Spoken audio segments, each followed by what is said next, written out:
Ladies and gentlemen,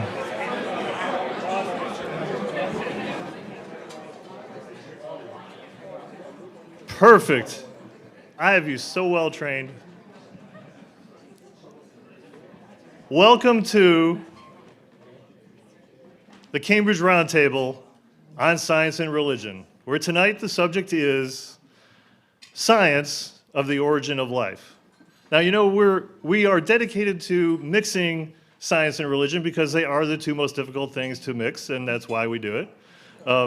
Yet the speakers will only be speaking from science. They won't be speaking from religion. They won't be speaking from speculation. They'll be speaking what they think is hardcore, really serious science, trying to discover how it is that life originated. So when you write me my reviews, tell me whether or not, when I ask you in your reviews, whether or not the speakers achieve that situation. I'd like to know.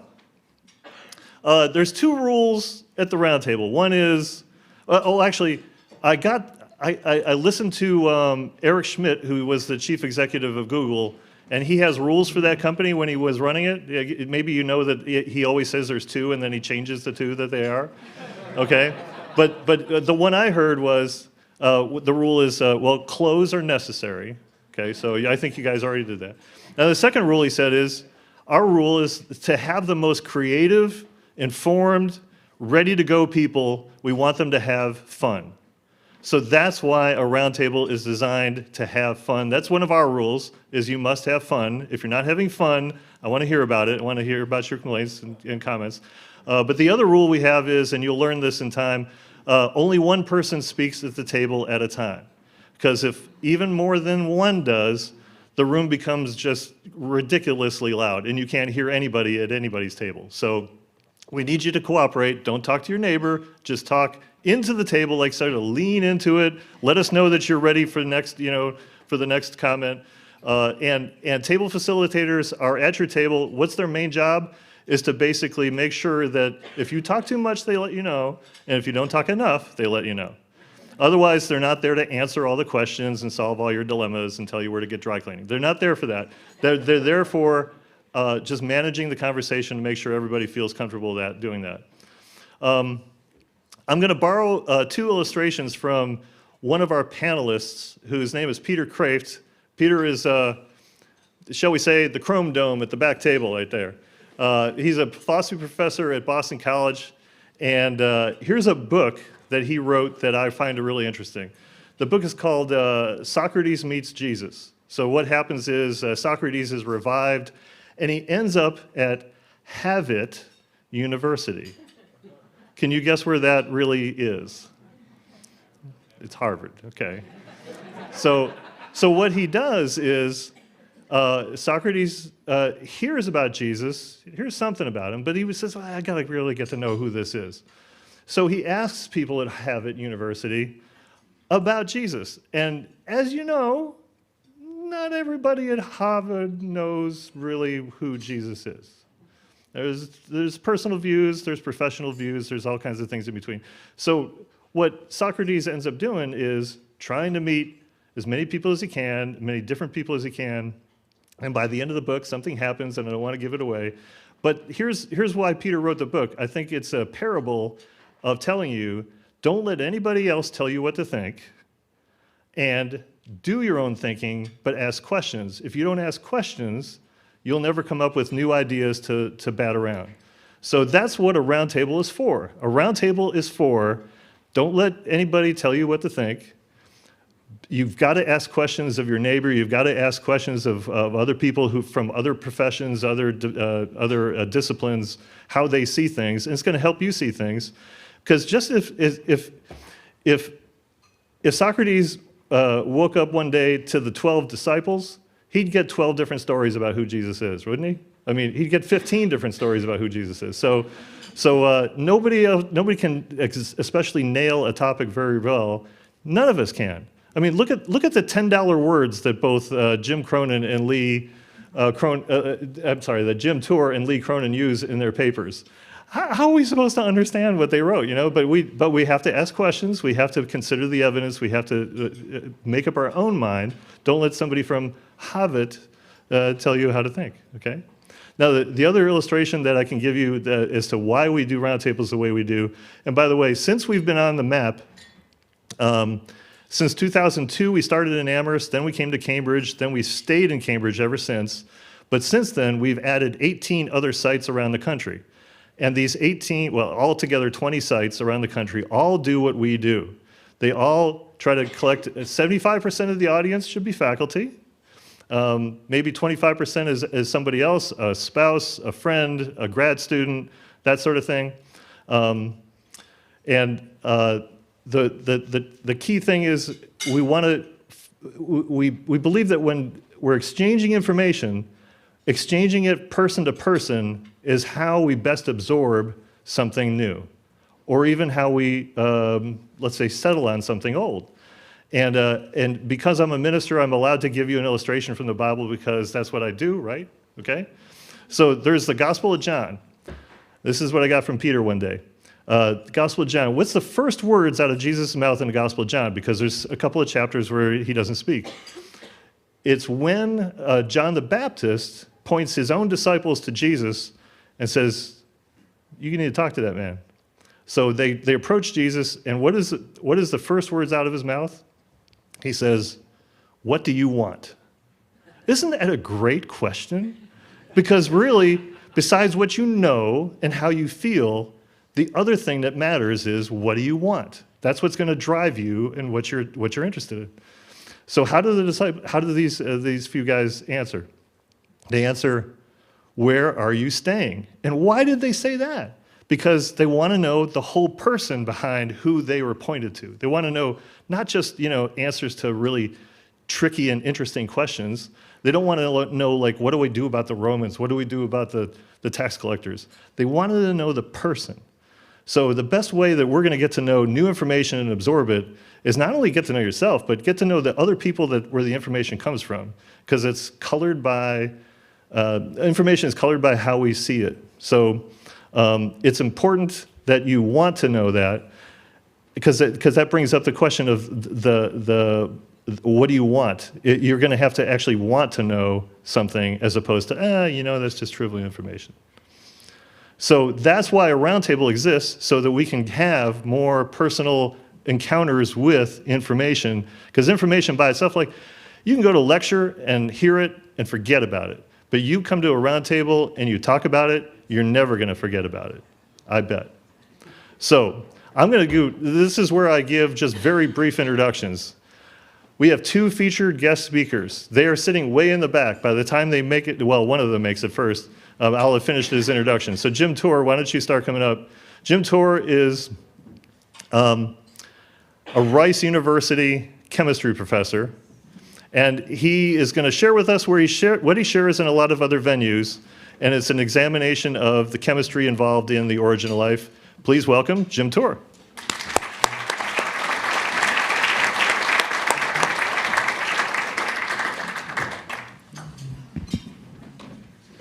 Well, thank you for the invitation.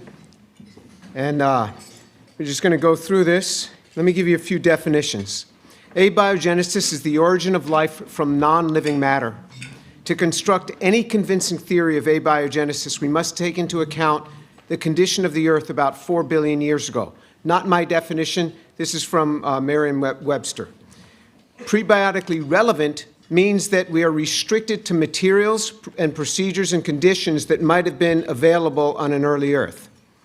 Nobody was present when life first began, so we really will never really know the answer to this.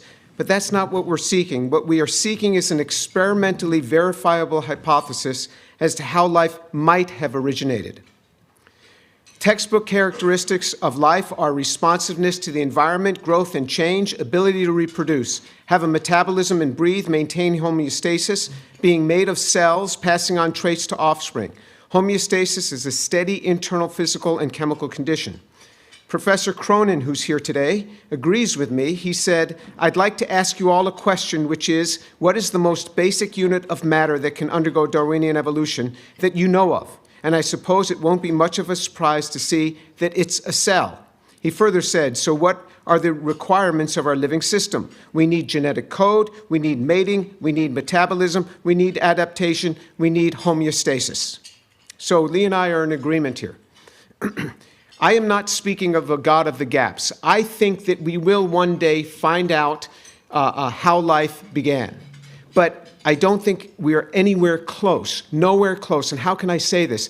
It's because as we track the complexity of a cell and how close we are being able to reproduce this, build a cell, even mimicking what's here, what happens is every year the cell gets further away from us because its complexity increases with time. Not that it has evolved, but that we realize more about the cell and its complexity. So it moves way out here every year, and we might move a nanometer closer, and it's moving at a much further rate. That's how you can track that we're nowhere close to solving this.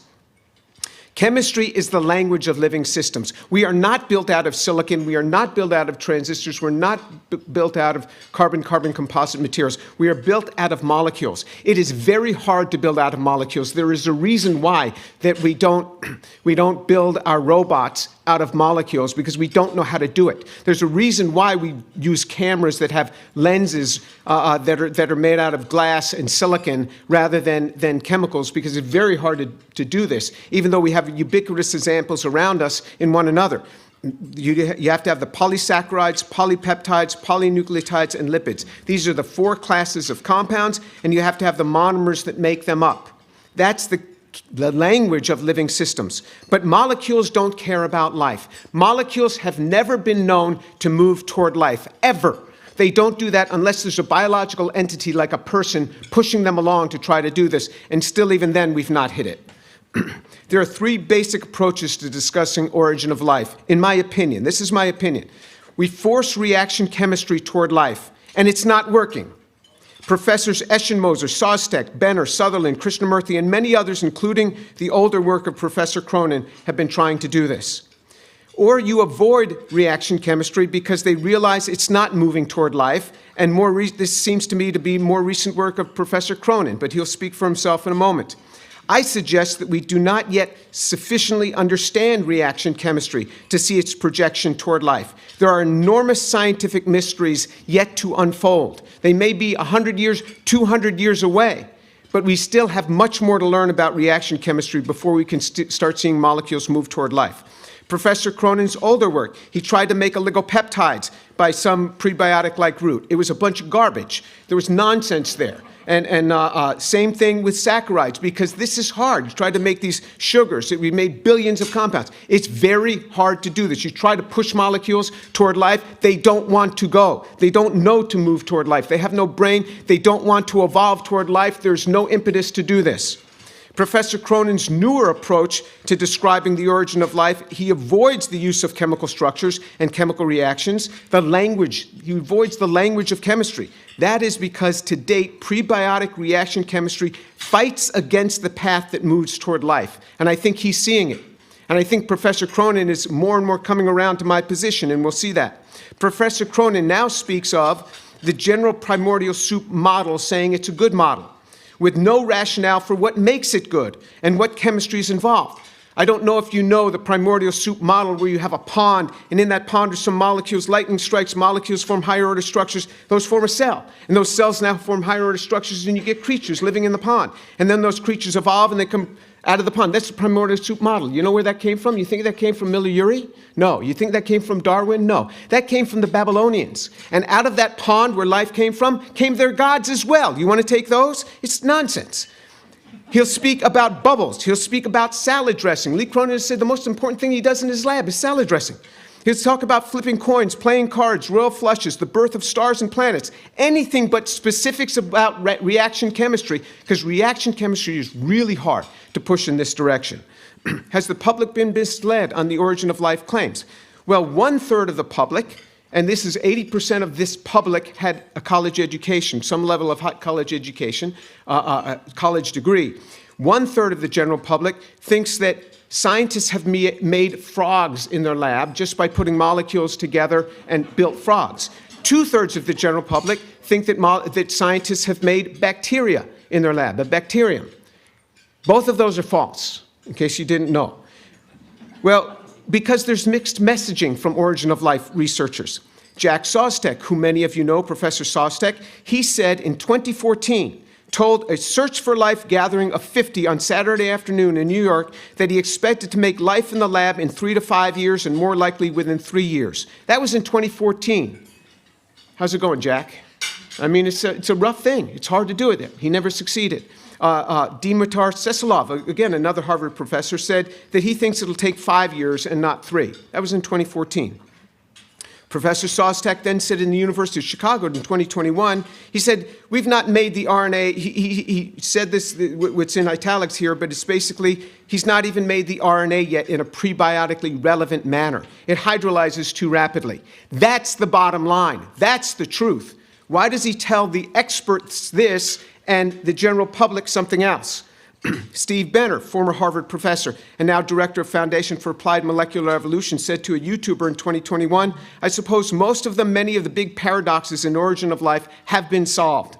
Yet, in a professional meeting in 2019, he said, chemistry is actually hard to get to work. The molecules precipitate, the molecules hydrolyze, the molecules decompose, and so it's very much a constraint that you have to deal with. It's one goddamn problem after another. That's the truth. Professor Cronin at a TED Talk in 2011 said, what I'm going to try to do in the next 15 minutes or so is tell you about an idea of how we're going to make matter come alive. After the talk, Chris Anderson said, just a quick question on timeline. When you believe you're going to be successful in this? When? Lee Cronin, hopefully within the next 2 years. That was in 2011. So we're about 10 years overdue, and maybe Lee is going to tell us about this life today. Is it any wonder that the public has been misled on the current state of origin of life proposals? Who, perchance, might have misled them? What's the real state of the origin of life research? Here's the underlying theme of what you're going to see. Prebiotic chemistry, as we know it, does not move toward life. Nobody has shown the method to make these enantiopure molecules. You need carbohydrates, amino acids, nucleotides, lipids, these 4 classes of compounds. Nobody has ever made these compounds with the absolute stereochemical purity that's needed using prebiotic chemistry. Never been done. Nobody has ever shown that the mixtures found in meteorites or interstellar space could be useful for synthesis, because you might have 1% of the mixture being the compound you want and 99% other things. For those of you who are synthetic chemists here, you can't do chemistry like that without enzymes. It doesn't work. Even John Sutherland, a big origin of life researcher, says, these meteorites don't deliver anything that is useful because you need more constrained chemistry. Nobody has solved the mass transfer problem. This is a big problem. How much material do you need to go from A all the way to Z, the cell? How much material? You go through a synthesis, you run out of material. You've got to go back and make more starting material. You've been going along now 400 million years making stuff, now you've run out of material. Well, go back and make more in the beginning. I can't go back because I never kept a laboratory notebook. I'm just a dumb early Earth. How do you go back? How do you do this? Nobody knows how to solve this problem.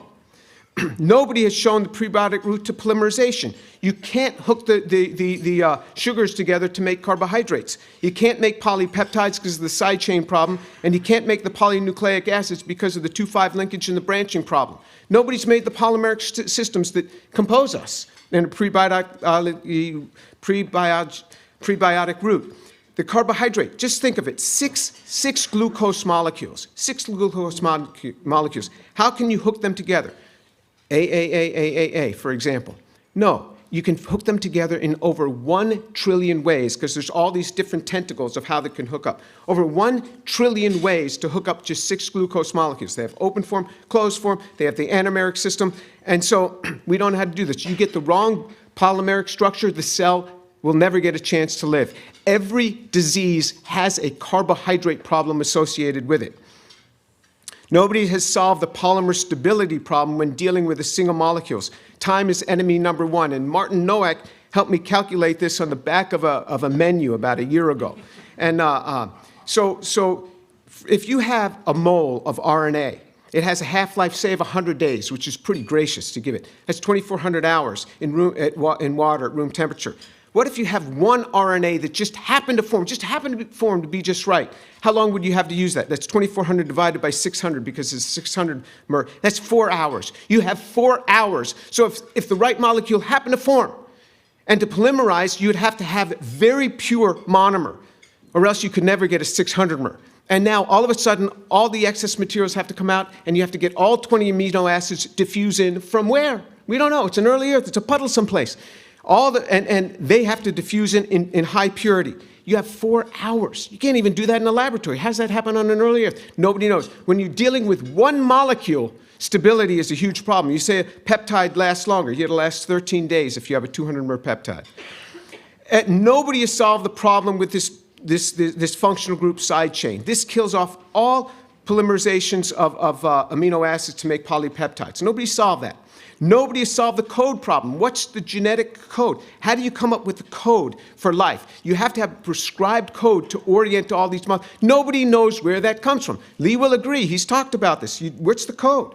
Where does that come from? Nobody has shown that you can deal with low enantiomeric excess molecules and that somehow evolution they purified. No, because we know from a new phenomenon that's only about 20 or 25 years old, chiral-induced spin selectivity. This is one of those mysteries that pops up, only been known for 20, 25 years. We used to think enzymes are all hand and glove, it's steric effects that dominate this. That's only half the story. The other half is that every chiral environment acts as a spin valve and selects the spin. And that's why in nature, you can have 2 hydroxyl radicals can come together to form hydrogen peroxide, or they can go to form oxygen plus 2 protons, because they're going down a chiral environment. We never knew this. There's many other mysteries that we're going to have to solve before we can get this thing solved. Nobody's explained the requisite protein folding. You've heard about protein folding. How does a protein fold properly without other proteins working on them that are these foldamer proteins acting on them? Just even 100 residue protein has 10 to the 95 possible conformations. If you're over 10 to the 40th, there's not enough time in the universe anymore. So that's Leventhal 1.0. Leventhal 2.0 is a problem where you have what's called the interactomes. This is the non-covalent, just the association interactions between molecules in a cell. Information travels down that through electrostatic potentials. The estimate for a single yeast cell of just the protein-protein interactions, not protein DNA, not protein RNA, just protein-protein, is 10 to the 79 billion. This is a crazy, crazy big number, totally inaccessible. In a million universes, it's inaccessible. All of that information goes from one cell to another when it divides and divides and divides, and that information is passed down. How do you come up with that? We don't know. Nobody has ever made any of the higher order structures needed for the simplest cell. They say, oh, cells were really simple back then, really simple. How simple were they? Well, biophysicists have calculated this, of the minimal complexity you could have in an initial cell. You had to have DNA replication, repair, restriction, a basic transcription machine, and all of these things. And the cell wouldn't be able to make its own any of its amino acids. You need 20 amino acids coming in exogenously. You know how many of these origin of life researchers have made in a prebiotic fashion? 0. None. Nobody's ever made any of them. How close could we be? Nobody's ever come close to synthesizing or even suggesting how to synthesize the simplest of cells in a modern laboratory, let alone in a puddle. You can't do it in your modern lab. So how did it happen in 100 million years, which is from the cooling of the Earth after the late heavy bombardment to where we see life? Or even if you can take any chemist, any biologist, anybody, and say, okay, we just deconstructed a cell. We have a bottle of each one of the components of the cell. Here's the polymer, so you already have the code. Can you put this thing back together in a cell for me, please? Huh? No, you can't. Nobody knows how to do this. And you peg them down and you say, can you do this? They won't answer you. They won't answer you. And remember, no answer is an answer in itself. I put before 10 researchers, these 10 researchers, Lee Cronin being one of them, I said, could you just solve these 5? I put before you just 5. Just make a polypeptide, not even a polypeptide, make a dipeptide. Just hook 2 peptides together, make DK in 90% yield in prebiotic fashion. Make a polynucleotide. Make a polysaccharide, just 2 glucoses hooked together with the right chemistry for me. What's the origin of specified information, and could you assemble a cell? You answer any one of those 5, I will shut up for the rest of my life concerning origin of life and the problems with it. I'll leave you guys alone. I sent it to them. I said, you got 60 days to solve this. Just solve one of them, and I will shut up. None of them sent me anything except Lee, and I'll show you what he sent me. Steve Benner said, oh, I could solve that in an hour. I said, why don't you come to Harvard? And every one of these guys was invited here to this event to speak. None of them took it except Lee Cronin. Steve Benner said, no, I don't have time for that. I said, Lee, I will fly to your institute in Florida. You come and tell me. He said, my health and my time won't permit it. I'm flying to you. So Lee Cronin wrote to me, he says, "Hi, Jim, I don't agree with the questions. The emergence of life goes way beyond these narrow questions." I don't agree with the questions. Well, you just had a paper I showed on peptide synthesis. You just had a paper on sugars. How could questions 1 and 3 be irrelevant? I mean, you have papers on that. And then he addresses questions 4 and 5, information in the cell. So he goes on Lex Fridman's podcast, and I want you to listen to this because Lee sent out a tweet that says, "Origin of life research is a scam." Lee, our next speaker, sent this out. And here's what he says when Lex asks him about this. He says, "The scam is, if we just make RNA, we've got this. Let's now make another molecule and another molecule. How many molecules are going to be enough?" I mean, Lee is sounding like me. I mean, he's complaining about this origin of life research. And go back to Craig Venter when he said, "I've invented life." Not quite. He facsimiled a genome from an entity and made it in the lab, but he didn't make a cell. He had to go back and take an existing cell that had a causal chain all the way back to Luca, which is the first universal common ancestor cell. I think Lee has been born again. He's just talking, just like me. I mean, all these problems, but it's remarkable that he could not make a cell from scratch. And even today, synthetic biologists cannot make a cell from scratch because there's some contingent information embodied outside the genome of the cell. So there's lots of layers to the scam. So Lee and I are coming in great agreement. Lee came up with a paper he just published. This was one distributed to you in the journal Nature. Assembly Theory Explains and Quantifies Selection and Evolution. And it got a lot of press. Groundbreaking news. Theory of everything unites physics and evolution. Assembly theory, bridging physics and biology to decode evolution and complexity. Wow. Well, then other articles are now coming out. This one written by evolutionary biologist. A new theory linking evolution and physics has scientists baffled. But is it solving a problem that doesn't exist? One person wrote, and after multiple reads, I still have absolutely no idea what this paper is doing. Another wrote, I read the paper and I feel more confused. I think reading that paper has made me forget my own name. Professor Cronin has said that Jim Tour clearly, quote, clearly doesn't understand information. I confess, I'm not an informatician. But Hector Zenil is. So Hector Zenil is at both at Oxford in the Alan Turing Institute and at Cambridge. And he wrote The 8 Fallacies of Assembly Theory. Just a few quotes. These authors only a few months ago announced that they had achieved the breakthrough of making time physical using assembly theory, a claim that nobody could understand.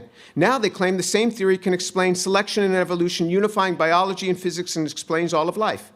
Assembly theory is a weaker version of one of the simplest algorithms known in computer science, Huffman's coding scheme, and counts for repetitions and strings of data, a form of trivial version of Shannon entropy, though unlike assembly theory, Huffman actually counts correctly. The senior authors of assembly theory claim that they are persuading NASA to incorporate their algorithm in its program to detect alien life. If it cannot pass the basic tests on Earth or on paper with their theory indicating Beer, B-E-E-R, as the greatest life form on Earth, it makes little sense to deploy it elsewhere. Professor Lee Cronin, he's abandoning, in my view, I don't understand the information, but I do understand chemistry. He draws this picture. There's no idea of how these molecules hook together. The free energy is positive on these couplings by 8 to 15 kilojoules per mole. And how do you deal with side chain reactivity? You see these lines. I don't understand the chemistry. Now he abandons chemistry. He shows these little stick figures. Is this a carbon-oxygen bond, carbon-nitrogen? What's the chemistry? There's chemistry behind this. You can't abandon chemistry. So I predict that Lee Cronin, a synthetic chemist, will not discuss anything tonight about chemical reactions leading to life's origin. I predict Lee Cronin will remain silent on polypeptides, polynucleotides, polysaccharides, these 3 key polymers that build us, and cell assembly, resorting to calling those narrow questions and not worth even addressing. Most importantly, will you, the audience, leave tonight understanding anything more about life's origin based on what Professor Cronin says? And so I'm just wrapping this up here. Stop the overambitious projections regarding the state of the field. Don't abandon the basic chemical reactions and concede that we're not yet sufficiently understanding chemical reactions to project them toward life. There's enormous more that we have to understand. To close on a congenial note, I agree with Professor Cronin. I agree with Professor Cronin. Origin of life research is a scam. Thank you.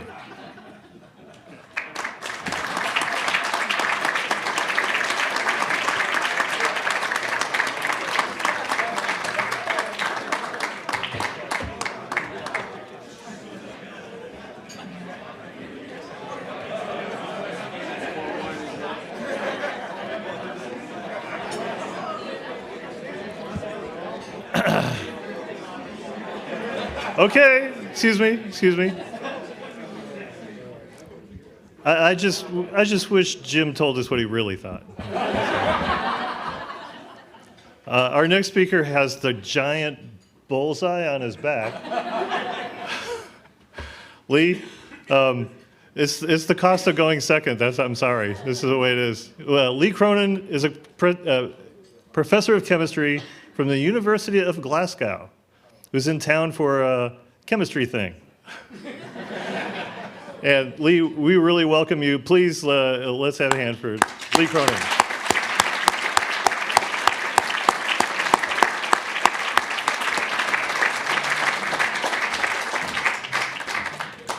Just give me a second to get hooked up. So thanks for the invitation, the organization, and thanks for setting out your stall, Jim. I think what I'm going to try and do is actually give a talk that's explainable to our audience, okay? So I didn't come here to kind of make radical kind of claims and think about this in some kind of argumentative way. But let me address a couple of things. The paper being garbage is kind of without actually digging in and explaining, is probably a garbage statement to make, and we shouldn't do that in science. We should probably say, well, perhaps this is lacking this. Does that mean I can go early? All right. That reminds me to put my clock on, so thank you for that, because I don't want Dave dragging me off. And so what I'm going to talk about is, and I will take Jim's challenge that you are going to understand what I'm talking about. That's the point. And the point is to have a civil discourse. I thought I was going to have this one turned on, because I don't want to talk into this one. So can you turn this one on, please? Is that okay? Thumbs up or thumbs down? Otherwise, I'll stand there. Great. And so I really want to make sure that we understand what the problem is, right? I am a chemist. I also do computer science in my spare time, a little bit of robotics, want to be physicist, want to be mathematician. But on my table, there are a couple that might keep me straight. So what I'm going to talk to you about tonight is how life got assembled, or why we think that the only way that life could come into being, as it were, naturally, is through a process of assembly.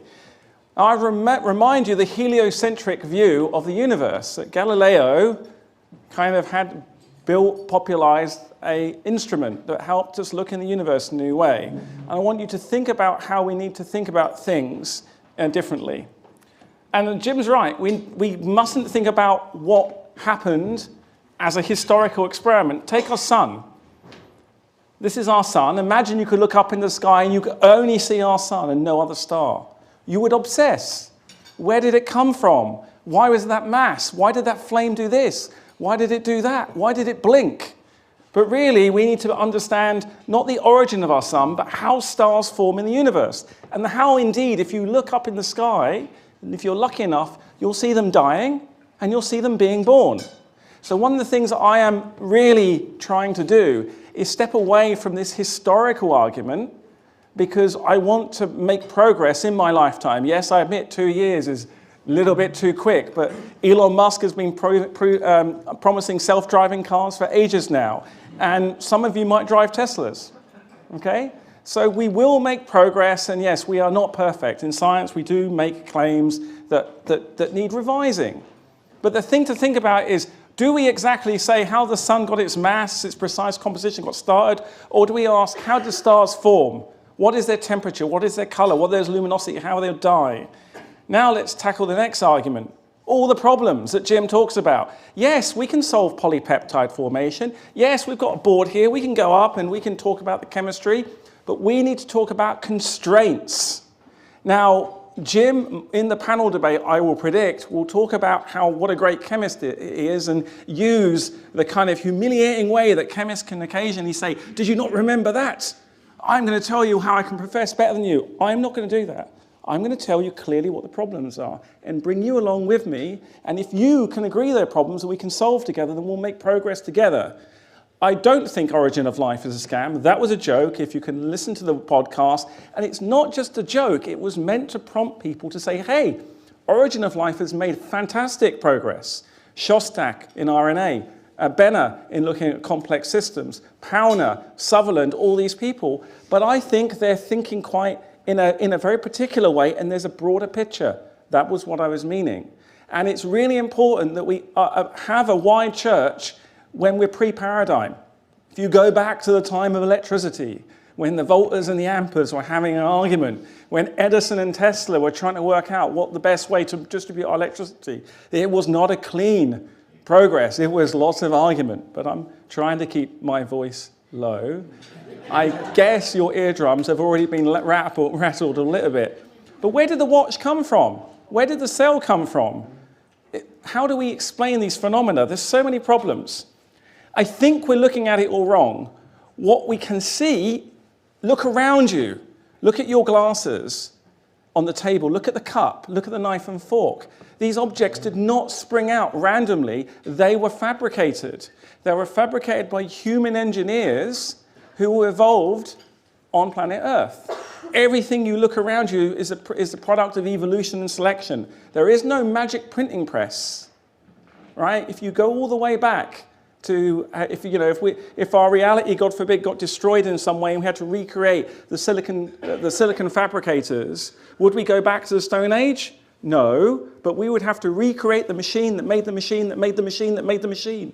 That is not a problem. It is an opportunity. And one of the other things I should say is I'm an amateur, Jim says I'm a bad chemist, I'm an amateur philosopher because I want to learn how to think. And I really think the problems are a sign of where we can make progress. And I've come here today not to argue with Jim and to make grandstand, but just say, hey, there's some really cool problems. We should try and solve them. Because from new problems come new ideas and new progress. So we really need to think about this carefully. The telescope and the microscope. I mean, the telescope is a good example. The microscope was horrifying when they were looking at these little creatures and what was going on, and it was scary, right? And yes, we can be scared, but we are moving into a transition here. And there is this great perceptual filter that when new technologies of perception emerge, they allow us to see more of reality. Now, assembly theory is just the first step. Now, okay, Jim, you put up some, you picked a handful of complaints about the paper, but the paper is one of the most engaged with. It was only published on the 4th of October, had 2.3 million interactions on Twitter, had a couple of 100,000 downloads, has provoked discussion. And the thing is, it could be quite wrong, but maybe it's less wrong than some other approaches. That is science. I'm not coming here telling you that we've solved the problem. I'm coming in saying we need to look at the problem in a new way to make progress. And I think that's an important thing to say. So let me give you one of the first things I'm trying to say. It looks like evolved objects are bigger in time than in space. The thing is, when you see the glass, you know that that glass had a lineage of glass blowers going all the way back, and it went back to humanity being emerged. So when Jim is saying, well, I've just made this thing out of time, no, I'm just saying things took time. Why I think it's not relevant to look at the origin of life is I want to accept that chemistry, and I am a chemist, chemistry does not take billions of years to produce a life form. Evolution takes a long time, but the reaction chemistry seems faster. So there's a quandary here. So I figure that in my lab, maybe it's not 2 years, maybe it's not 5 years, but we should be able to create the conditions where we start to see selection and evolution before biology. And all I'm trying to say to you today is, if we weren't invented by if we're not in Elon Musk's simulation, he would be nicer to me than this, right? I mean, okay, you guys be nice, but if we're not in Elon Musk's simulation and we're not some other fictitious creation, then there is another process that's going on. And we are pretty good at coming up with fundamental new explanations when we find problems. So problems are something we should embrace, not shout at relentlessly to say everyone's an idiot. We need to think, well, we're in a problem, how do we solve this? What's the best thing we can do? This is important. There is a problem of what it exists. And of course, I think I have some ideas, but I think there's all these people working in origin of life and chemistry in good faith who are working really hard and making progress. They're making progress in a relatively narrow confine because they want to ask, what is the chemistry required to make RNA? How do we get to pure sugars? How do we get to chirality? All the hobby horses Jim has talked about. And the answer is constraints. Those constraints come from the cell. Ask yourself, how many constraints do you need to make something happen? This is what we're going to talk about for the next 12 minutes. There is a problem with what it can exist, right? I would argue there isn't just the existence of satellite. If you went to an alien world and you found TikTok, you might found new intelligence. So I'm not sure how intelligent, because I'm not sure how good TikTok is. But here's the thing that first really big kind of point I want to make, is that although space is big, combinatorial space is bigger. And the reason why I think life might have emerged in chemistry is that the first time the universe was able to make combinatorial things was in chemistry. Can we do it in the fundamental particles that give matter? No. There's 25 particles, you don't have much to play with. Can you make life on the sun? It's pretty hot, all the memories are gone. So it seems that chemistry and kind of contingency that we would say are required for evolution, some dependence on the history, can be nicely start to kind of borne out. Now, when I came into this field as a chemist, I just said, hey, are there molecules that I can detect in my lab that I know have come from a biological lineage, made by humans, made by cells, made by bacteria, without any other information? And I developed with my team a new approach to counting those bonds. Jim talked to the graphs in the Nature paper saying these are, this is just nonsensical. They're graphs, mathematical objects. They're not schema. I didn't say in the legend they were reaction diagrams. That's a massive misquote and a disservice. Writing a paper in Nature requires that you interact not just with the chemists, but all the other really smart people who want to understand what you've done, as well as the generalists. So dressing it up in this kind of hierarchy of you don't know what you're talking about and intimidating you into not thinking is not the way I do science. And I suggest we should not do that here. We should ask ourselves, what are the questions? So, space is big, is pretty big. Combinatorial space in chemistry is bigger. What did the physicists do? Did they shout at each other? Well, they do actually a bit. But they did something super cool. They basically said, well, we're going to basically search for the origin of the universe in the lab. We're going to build an atom smasher. We're going to look at the fundamental particles. And I think that's Atlas. I think it's Atlas. Yeah. And we found the Higgs. One of the most amazing things we could have done. Now think about this. A few years ago, using LIGO, we detected gravity waves. Those waves were produced about 2 billion years ago. So for us to detect those, I think they were black holes that collided. That event, we had to have an origin of life, like, human culture and intelligence, blah, blah, blah, technology, IBM probably, build a detector that then detects something that went like a couple of billion years ago. That's just amazing that we were able to use our technology to delve back in the time that far. So can we do something in chemistry? Does that require a shift in our paradigm that isn't shouting about where is that circumstantial, who did it? It was Professor X in the garden with a chiral peptide that spontaneously emerged. Maybe not. Maybe let's ask the question in a little bit more of a falsifiable way. So this is what we're trying to do. And I'm not ashamed of not knowing the answer. Why would I be here to know if I didn't know the answer? It's a very important thing that we have to try and figure out. So what we wanted to try and do is say, can we search for the mechanism of selection outside of biology in the lab? So the second big thing I want to say today, that Jim says I'm going to confuse you. No, I'm going to say, hey, either the watch made itself randomly, God, some other designer, or this watch was made by one process and one process alone. So selection and evolution. The watchmaker was evolved, were they not? Yeah, good, right? The watchmaker learned to make watches in stage, different sophistication of watches going all the way back. The lineage of watches, the sundial, are you with me? We can go back. So the watch didn't just appear, it required Information in our culture, teaching people mathematics, how to machine metal, how to basic calibrate. There was a longitude prize in UK. We need to make sure our boats go around the world and come back. We don't care about whether God made the watch. We just want to come back from the East Indian Trading Company with our tea. Thank you very much. Okay, we want to understand it was a technological driver. So what we want to try and do is make a planet simulator. You know, I wandered into the field relatively innocently, and I like making provocative statements to get people to think, not to get people to shout at me until they're hoarse. But that's okay, that's fine, each to their own. So, but before we do that, we're like, life is what? This is one of the best memes from that Nature paper.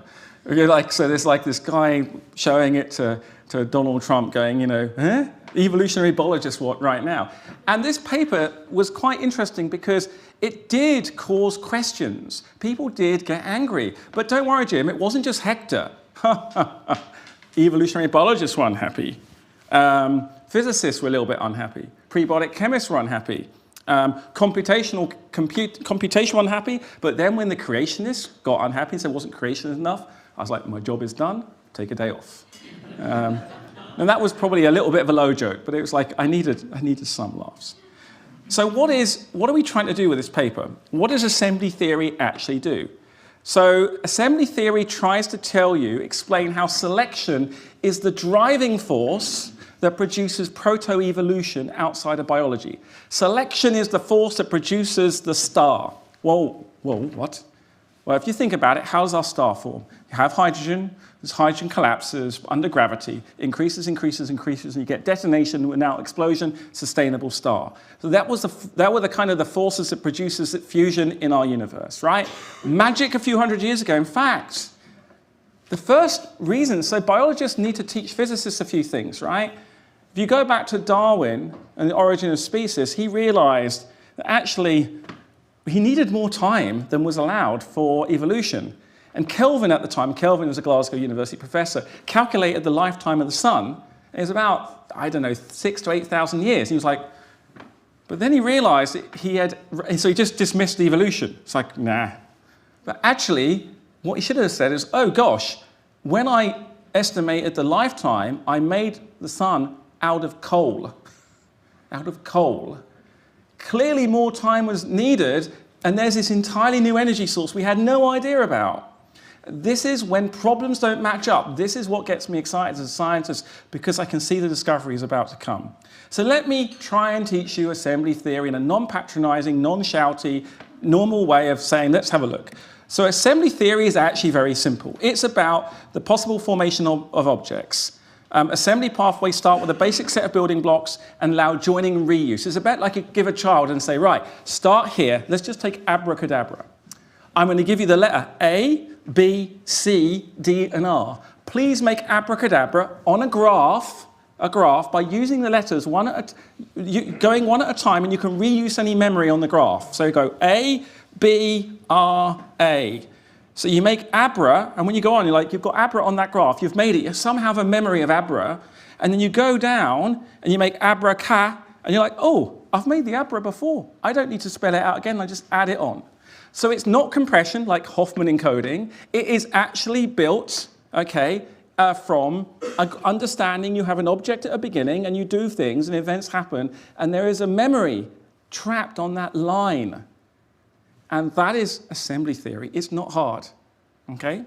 And you can do that, again, with graphs that look like molecules. These are not reactions, they're graphs. You can do it with blocks. Now, I'll introduce the assembly equation. You'll have to read the paper. The paper is actually, I'm very proud of the paper. It was a great team effort. We tried our best to make it legible. You will be able to know your name at the end if you read it. It's not that. I trust you, it will be fine. The assembly equation is this quantity called assembly, is actually you can calculate to tell you the amount of memory that basically has gone into, or amount of selection that's gone into making a thing. It has three things I should tell you about. It is the complexity of the object, and it is this. This is the next simple thing. If you take an object, cut it up with a pair of scissors in your head, you can cut it up to basically minimize the reuse on a graph. Abracadabra, just imagine that. Put it on a graph. You then count how many copies of the object you have, And the larger the number of copies and the larger the assembly index, the more you're sure it came from evolution. That's the basic premise. Now, the other thing, so Jim was saying, oh, it's not correct. We can actually measure it.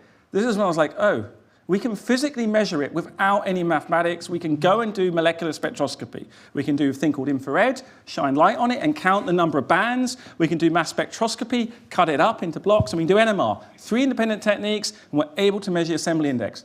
So apparently we can't find life, and NASA doesn't like it. Well, we took a load of samples, including dipeptides, formose, milli-uri, E. coli. We took Glengoyne. I like that whiskey a lot, near my house. Ardbeg, beer, yeast, Taxol. We took these samples, and even samples that NASA double-blinded. They didn't tell us whether it's from life or not, and basically we cut them up in a mass spectrometer and counted the number of parts. That's all we did, blind samples. And what we found is that basically everything that's from life has more than 15 parts. So we found a way of detecting life on Earth, at least. And it started to play with this thesis. So we now start to have a detection process for life. So this means that we can start with a problem and then come up with a theory, an experiment, and then get an explanation. This is what we need to do in science. It may not be the right explanation. And yes, I'm trying to put myself out there for criticism because we are not going to make progress. Concrete experiments and concrete questions that get concrete criticism can get better or be killed. That is the process of science, and that's one of the reasons I'm here, to be killed. Well, no, hopefully not die, but start a new theory after the old one. Yes, we're building robots in a lab. We're building robots in a lab. Yes, I'm a chemistry professor, and I'm building technology that will not only make new robots, but make new drugs, and we are making a chemical search engine for assembly. And yes, it's not just with the molecules. We should be not moleculist, right? It is about salad dressing as well, because the way that life is formed through embodied objects that survive in the environment, I think life starts macroscopically. Objects that survive, persist in time, and then go out the other way. I need to finish right now. This is the Lego guide to assembly theory. It's pretty simple, and I thank you very much for your time, and pleasure to be here.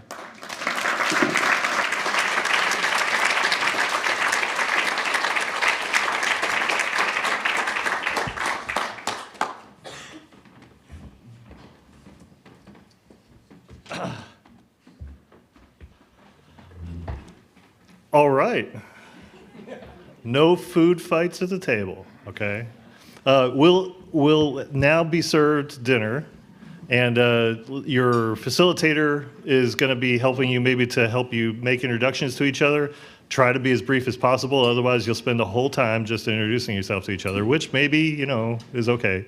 But and then remember the rule, one person speaks at a time at the table, otherwise this whole room will suffer under too much stress. Not that it hasn't had a little stress to begin with. And then let me forecast for you what's happening. You'll have dinner until about 7:30, and then around 7:30, this podium will be pulled away. 6 chairs will be up here for a panel, and the panel is meant for, let's put it this way. We normally have roundtables 6 to a table. 6 persons to a table.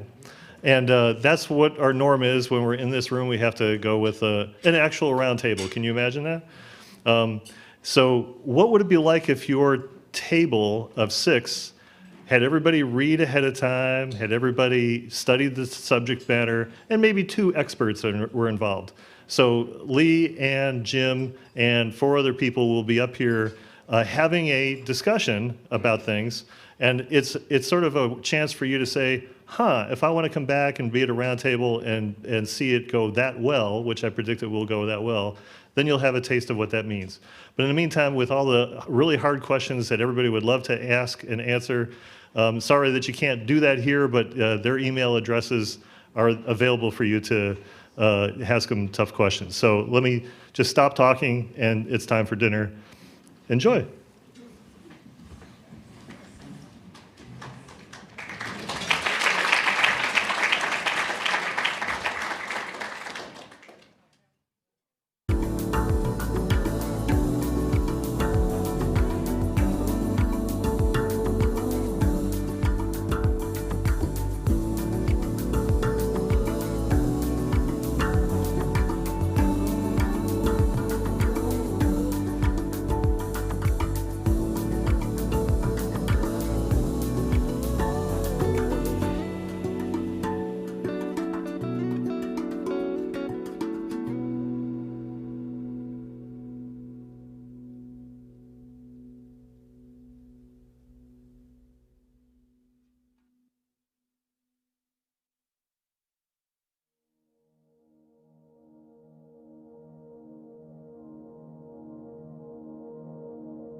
right? I mean, that's really what I've known since I was born in 1960. And only because somebody introduced the idea to me that what if evolution has its flaws or challenges? It never occurred to me that it would. So it is just something that I picked up in college and began to consider stuff. And a particular book, that maybe Lee, you know this book, Mystery of Life's Origin, Reassessing Current Theories by Thaxton, Bradley, and Olson, was the first book that really said to me what chemistry, the issues are in chemistry, which was really a jolting little piece of information. So I've just carried an interest in it all along. That's why we're here tonight, because I have an interest in it. I'm Peter Kraft. I'm a philosopher, and I'm not a philosopher of science, although I'm fascinated with science. I think my default philosophical position is always common sense. Not that it's infallible, but if you can't translate it into common sense language, there's something confusing about it. So my favorite, something that's needlessly confusing. My favorite philosophers are Socrates, Aristotle, Confucius, both of whom are very commonsensical, and William James, founder of pragmatism. Translate this into something that makes a difference to your life and experience. That's the questions I like to ask. Well, we know who you guys are. Yeah. So, would anybody like to? Really want you to know this is just like a dinner conversation, just among polite people. So you should just take your turn, be ready for the next one. Whatever else it means. It means you don't have to ask every question that you know of Lee or Jim. It means you can comment on what Larry said instead of, or what Mark said, or what Melissa said. So that's the end of the rules. Okay. Who would like to begin the conversation? You know, there was something you said, and I wasn't sure because I don't hear well. When you were introducing yourself about somebody else saying that what Lee does is trivial. Yes. In my world, that's sort of the biggest put down. Like something is trivial. It's almost like you know, when a student asks a professor a question and the professor doesn't know the answer, they'll just say that's trivial, and then it makes the student feel like it could. Or if they do know the answer. What? It's a put down either way. It's an awful put down. So I'm wondering why you started with that. I'm wondering whether. As a journalist, I'm interested in why you started with that. Yeah. I'm curious why people are debating, just like what Lee talked, in the podium, that so many criticism on his papers, and evolutionary biologists, they think that, natural selections is all there is. Like what Lee has published is actually rediscovering natural selections itself. Like even before it was the existence of the living molecules of everything. And probably maybe they see life, the complexities of lives are so enormous. And I don't know, Lee, I would like to ask you about metabolisms. You say that there is assembly theory, and you say that it is simple, from simple building blocks until it reaches complexities. But within biology itself, there's a metabolism, right? Something could be simple like methane, for example. It's CH4. It's simple. I don't know the assembly. What's your question? My question is what is your take on biological metabolisms? It involves let me answer that. So because you're layering in. So assembly theory, as it was built as a life detection metric, okay? And what you need to do is get rid of false positives. I'm breathing out CO2 right now. That's biogenic CO2, but it's too simple to know the difference between CO2 from a volcano and CO2 from me. However, what does life uniquely do that nothing else does? And that creates very complex objects in abundance, be it taxol, cell phones, culture. So that's the first starting point. Now, the metabolism is not the view here. The constraints on the metabolism are super complicated. As Jim would put out, they don't just emerge. There's a lot of information in there. Assembly theory explains how you can count that. When the biologists talk about it's trivial, the biologists have a category error. They say that they don't understand complexity outside of biology because they assume that biology is a solved problem, the origin of life. However, that I would agree with Jim. The only thing I agree with, I think in a way, but it's an unsolved problem. It's not an insurmountable problem, and we need to understand the physical processes that give rise to that complexification. So the framing you've got, I think, are loaded. The assembly equation is super simple. It says, go and find an object that is complex by a very rigorous definition that's simple, and find instances where complex objects are made in abundance without biology. And that's what we set out doing, and no one has yet managed to do it. Only objects that have come from biology, so that is something very profound, number one. Number two, you can measure the amount of assembly. Now, I'm talking for too long, so I'll say one sentence more and then stop. Imagine you have a box where you have one E. coli cell, and you have some food, and all the food is a low complexity, just simple carbohydrate, not very complex. And the E. coli eats that food, and if you look at dA dt, the assembly rate of change of assembly does this. So, and then all the food is gone, the E. coli stop metabolizing, but suddenly all that simple stuff is made complicated. So the assembly in that box has gone up. So assembly is something different to entropy, where entropy tells you about the amount of disorder. And so this is why we know we're onto something quite interesting. And we're using that in the laboratory to search for selection, where we have a round bottom flask where we have all the mess that we were talking about. Rather than constraining, adding in, we say, okay, how does selection occur in inorganic chemistry to give us constraints in molecular networks that start to become complicated? Does assembly then refute universal entropy? I mean, I think universal entropy is about, philosophically speaking, well, for physics, you require two things for entropy. You either have the ergodic hypothesis, or you have the counterfactuals, like a parallel universe, right? We kind of say, it doesn't refute it, it just explains, ultimately, that the second law is a natural consequence of what the universe is doing in selection. So we've kind of gone the wrong way around.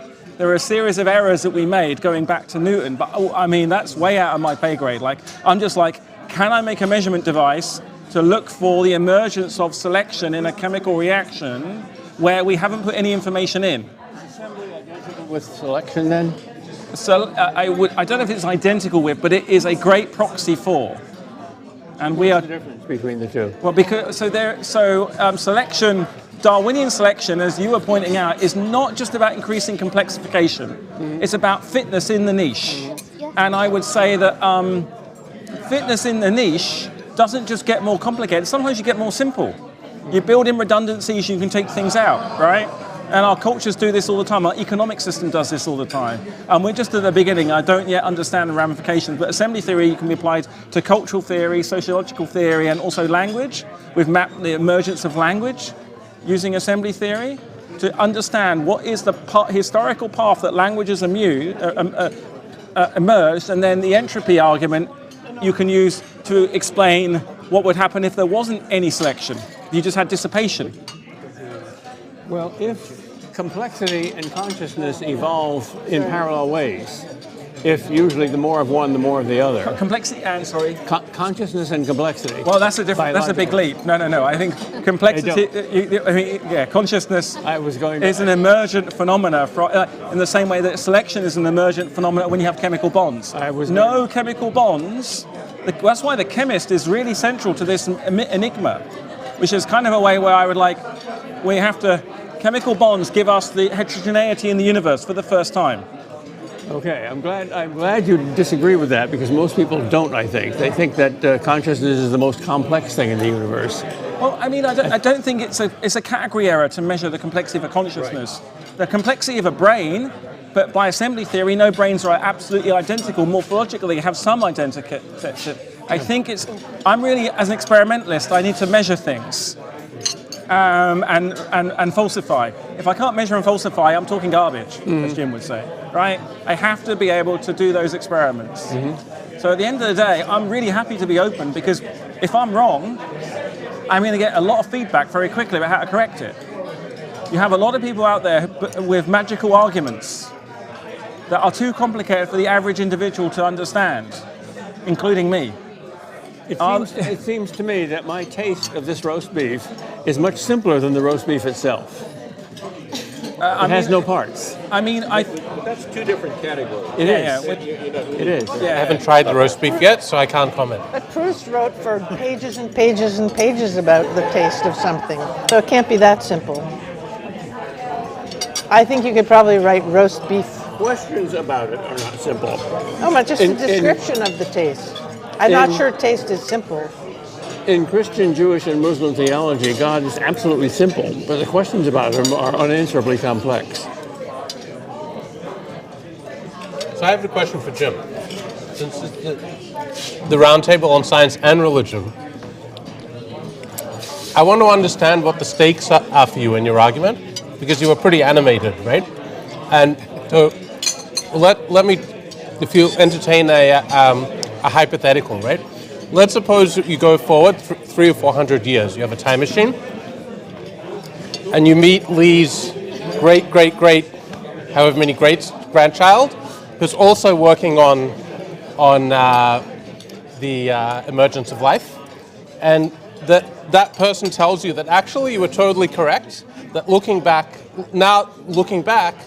you know, the ideas we had about like the chemistry of the emergence of life now were like hopelessly simplistic. You needed all kinds of new ideas, but they also show you their machine, where they can like, you know, at one end like they pour in whatever, some sugar or whatever simple things you're meant to pour in, and at the other end, you know, the day later you get cells, and they can like take you through, and they can describe the whole process for you. It's like entirely convincing that it could have emerged like this on Earth.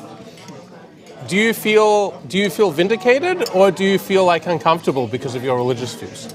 Oh, I feel so. I didn't inject any religious convictions in my talk. That's true. Okay, but nevertheless, you have some. So. Oh, I absolutely do. But I just wanted to put that out there.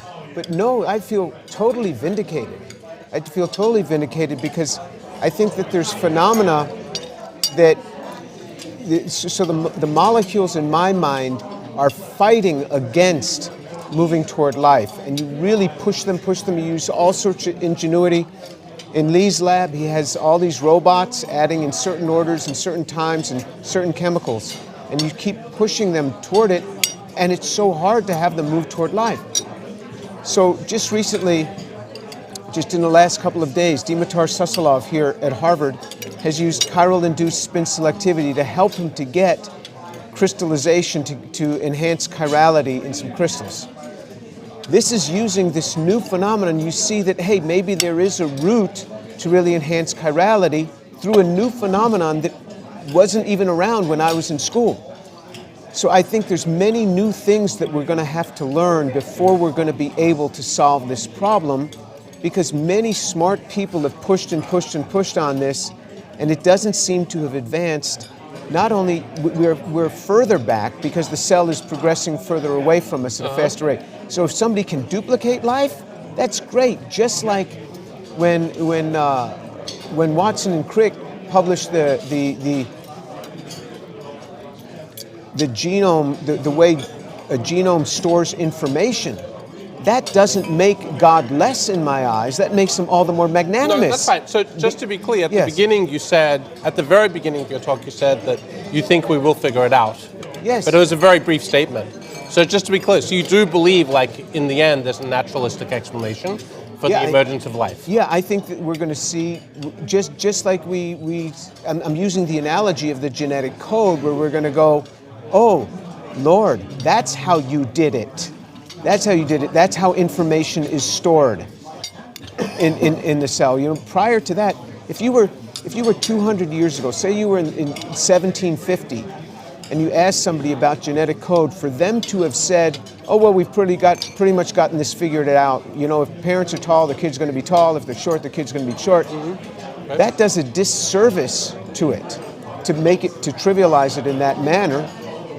But we didn't have the tools to really do this. We got crystallography, and we are able to begin to see these things. So I don't think we even have the tools to do this well. So, yeah, that's my answer. Okay. Well then, if molecules don't move towards life by themselves, yes, and life somehow evolved from molecules, then the missing X factor must be either natural or supernatural. It must be either the environment or a creator, right? Could you speak up a little bit? What? Could you speak up a little bit? Yeah. If, as Jim said, molecules do not spontaneously and by themselves move towards cells, then since we know that cells came after molecules, some other force than the molecules themselves must have moved them. Now, that force must be external to molecules, and it must be either outside of molecules in the environment, or it must be some force outside the universe, right? I mean, I must correct us. We don't know that. Everything on Earth is pretty much touched by biology in some way. We don't know that every planet in the sky around life doesn't emerge eventually. I think we're taking a very parochial view, and I think that there are some quite fundamental missing scientific phenomena that we're jutting up against. And I think and it's quite interesting. You can see back in the history of science where this has happened again and again and again. Jim, I don't really know what your agenda is. It's a bit weird because on the one hand you're so angry and aggressive against just the process of normal science, right? It's like you're saying, oh, this is garbage and that's an idiot and that's a loser and they don't know anything. That's the process of science, right? We come up with models, we refute them in a civil way. I think we make more progress by doing it in a civil way. And then we go, oh, I don't know who your audience is. I came here tonight hoping you weren't going to get up there and shout and misquote. And I refuse to get in that conversation. I came here in good faith. What I would say is there's something super interesting what's going on. And the reason why I came here tonight wasn't to address your ludicrous claims, was more to say, hey, let's put our best foot forward for new scientists out there. People are skeptical, people want to learn more and find where the new interesting problems are in science. Because the framing is a bit wrong. We knew there was lightning, we knew that we could capture electricity, we knew static electricity, we didn't know anything about it. Same when we came to the antibiotic revolution. And there is a lot of cultural artifacts we have to deal with. So I'm kind of puzzled, but you had a question which but I just like to put it out there because what I want to do at the panel interview, I'm only going to take part in the panel interview if we actually really put away our kind of let's just make statements for claims and actually ask, well, what is interesting? What do you find confusing? Where are the new problems? Because we'll build a better community, right? In physics, we got a lot of particle physicists together. They had to work together because it's so expensive to do those experiments, right? But anyway, I will stop there. But I just think there is a more nuanced. We should criticize, absolutely. You're right to say, no, I don't accept that. That doesn't pass my test scientifically. But if you do it in a way that doesn't make people scared to engage, why do you think none of those people engage with you? They didn't engage with you because it looked like the rantings of a person that were not wanting to have a discussion. And I know you a little bit. I know some of the chemistry you do. It's great. So I came here to kind of de-amplify that and have a more nuanced conversation. I think we want to know, I'm kind of interested in what you're doing in your lab toward this problem and why you think these people, many of whom I know, are scam artists, because I'm pretty sure they're not. Yeah. And I think they're real scientists and very good scientists. I don't know about Lee, but I don't know him, but I'm interested in what you want to happen. So I don't think that anybody is setting out to scam anybody. I don't think that anybody's out to intentionally scamming people. I think that what happens is when you say that we'll have life in the lab in 3 years, when we have life in the lab of 5 years, that's a disservice to the field. When on the other side you get into a professional meeting and you say, I can't even make the RNA. And there's a long distance between the RNA and life. You're a scientist, right? You know that I may say I'm going to find the top quark in 10 years and it took me 27. I mean, it doesn't mean that I'm lying or scamming or it's not a disservice. So it's also not a disservice. In nanotechnology, Jim, where you've made claims about what you're going to do in your lab and you haven't done those. You know, you have produced patents arguably they've gone somewhere, but you haven't done the things you said you were going to do. Does that make you working in bad faith? Yeah. So you're making all good points, Lee. What I think is that you're coming around, like in the interview that I read from Lex Fridman, and I read a long paragraph, and you said even more that I think is really quite accurate. When you start saying, okay, I make a molecule, I make another molecule, I make another molecule, and then what? We just keep making molecules. This is exactly what I have been saying from the people, from the groups that are doing these synthetic things. I was to say, but science is about disagreement. I'm not saying all the origin of life community are in agreement. They are disagreeing, but that is the process of science. You're kind of trying to say that's something else. I think that's relatively inaccurate. It's fine to, in fact, we only make progress by disagreeing, right? I would say some people, when they're doing, so they have a certain set of things they do, they're putting in constraints. I want to understand where those constraints come from. That doesn't mean what they're doing is wrong, it just means I have a different viewpoint.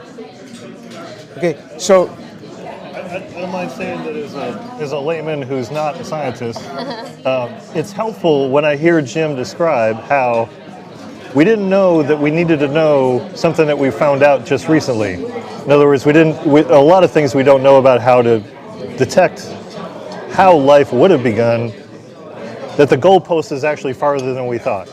I think that's a phrase I don't mind repeating from Jim. I think that when we discover that the goalpost is really a lot farther than we thought, I think that's not evidence to the general public, as opposed to, I know, it's just a second. As opposed to we're getting closer, it seems like we're getting farther away. It is so much farther away than we thought. Go ahead, Dina. Yeah. So I think the clue is I'm having a hard time hearing you. Yeah. So I think the clue is Jim's statement that says like the public is being misled. And what do you think about that? I mean, like, what is at stake about the communications of the origins of life? Because I got complaints as well from scientists that so many hype about the origins of life, and it seems like every research coming out, it is the answers of the origins of life, and it seems that you have problem with that. And what is at stake? So I gave you these statistics of the general public, how grossly wrong they are. So we as a community have put forward something that is grossly incorrect, information that is grossly incorrect, that is starting in textbooks from the elementary school level, and the primordial soup model is taught not just into college, but into advanced college classes, that model. So things are not nearly as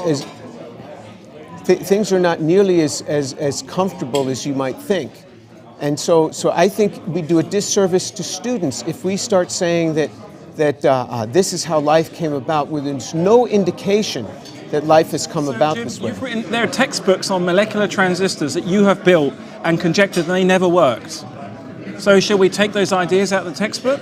Science is about putting out models that then get replaced with better models after we look at the fundamental problems, so we have better explanations. No one has said the primordial model is the way it happened.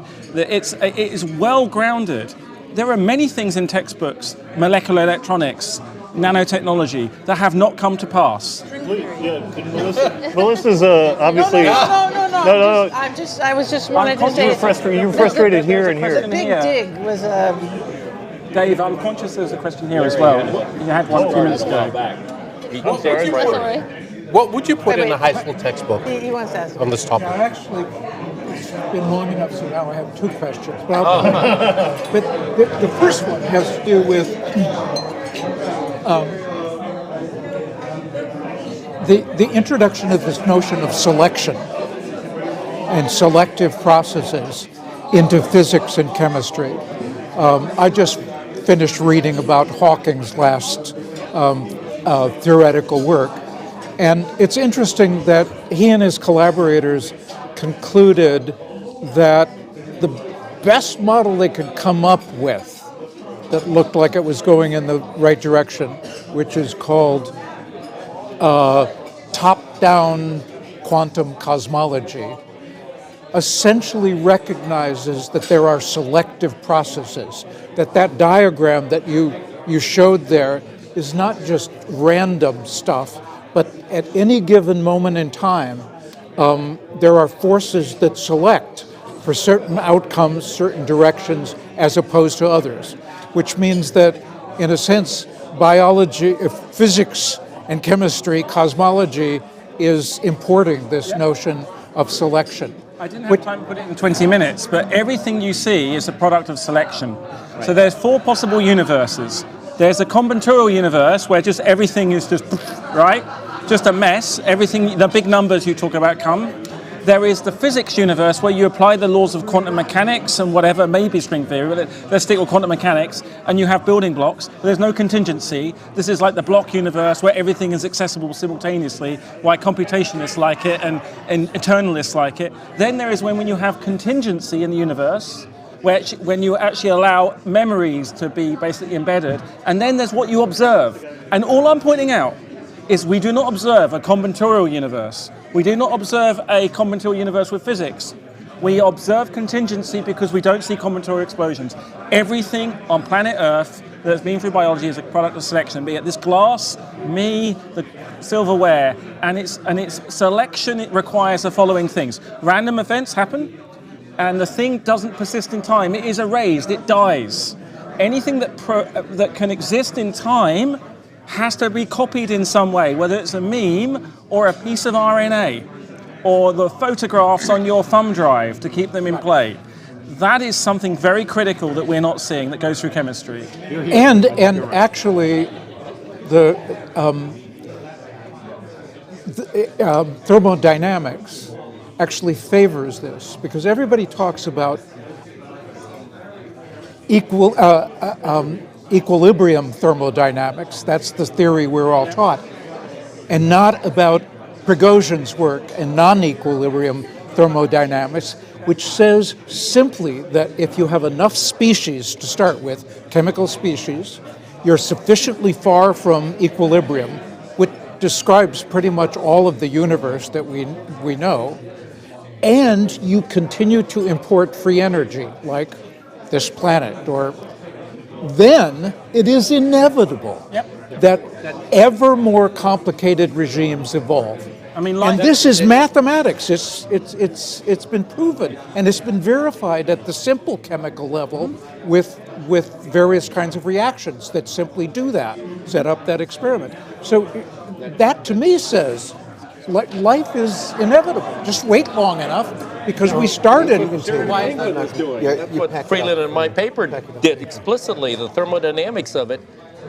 favors metastable states, not the stability that you guys are looking for, but metastable states that have a differing lifetime.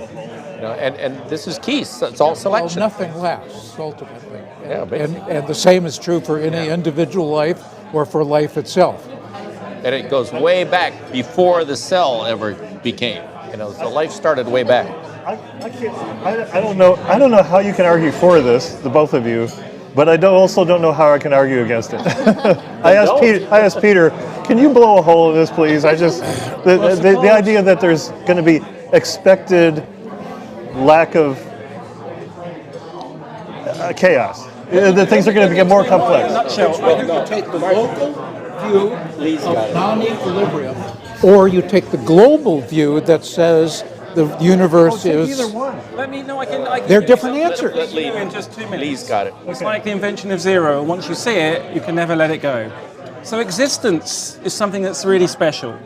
Objects that exist in time are not random because they have 2 lifetimes. So when an object is produced, it can either just decay back over a certain lifetime, right, and it's just gone, or it has some causal consequence in the future, which allows itself to be replicated. It could be a molecule or some other, and it keeps going in time. So that's not an either or, because dying is a causal consequence. But it has no causal consequence in the future because the information is dissipated back. This is super important. It's super subtle. How can anything not make a difference in the future? Let me finish. This works in the laboratory. It works mathematically. It works in Prigozhin's models. Let me say again. You have some noise. Just say some noise. And that noise can somehow, so you have this environment. The environment is killing the noise. So there are 3 things here. The environment, noise, and a thing.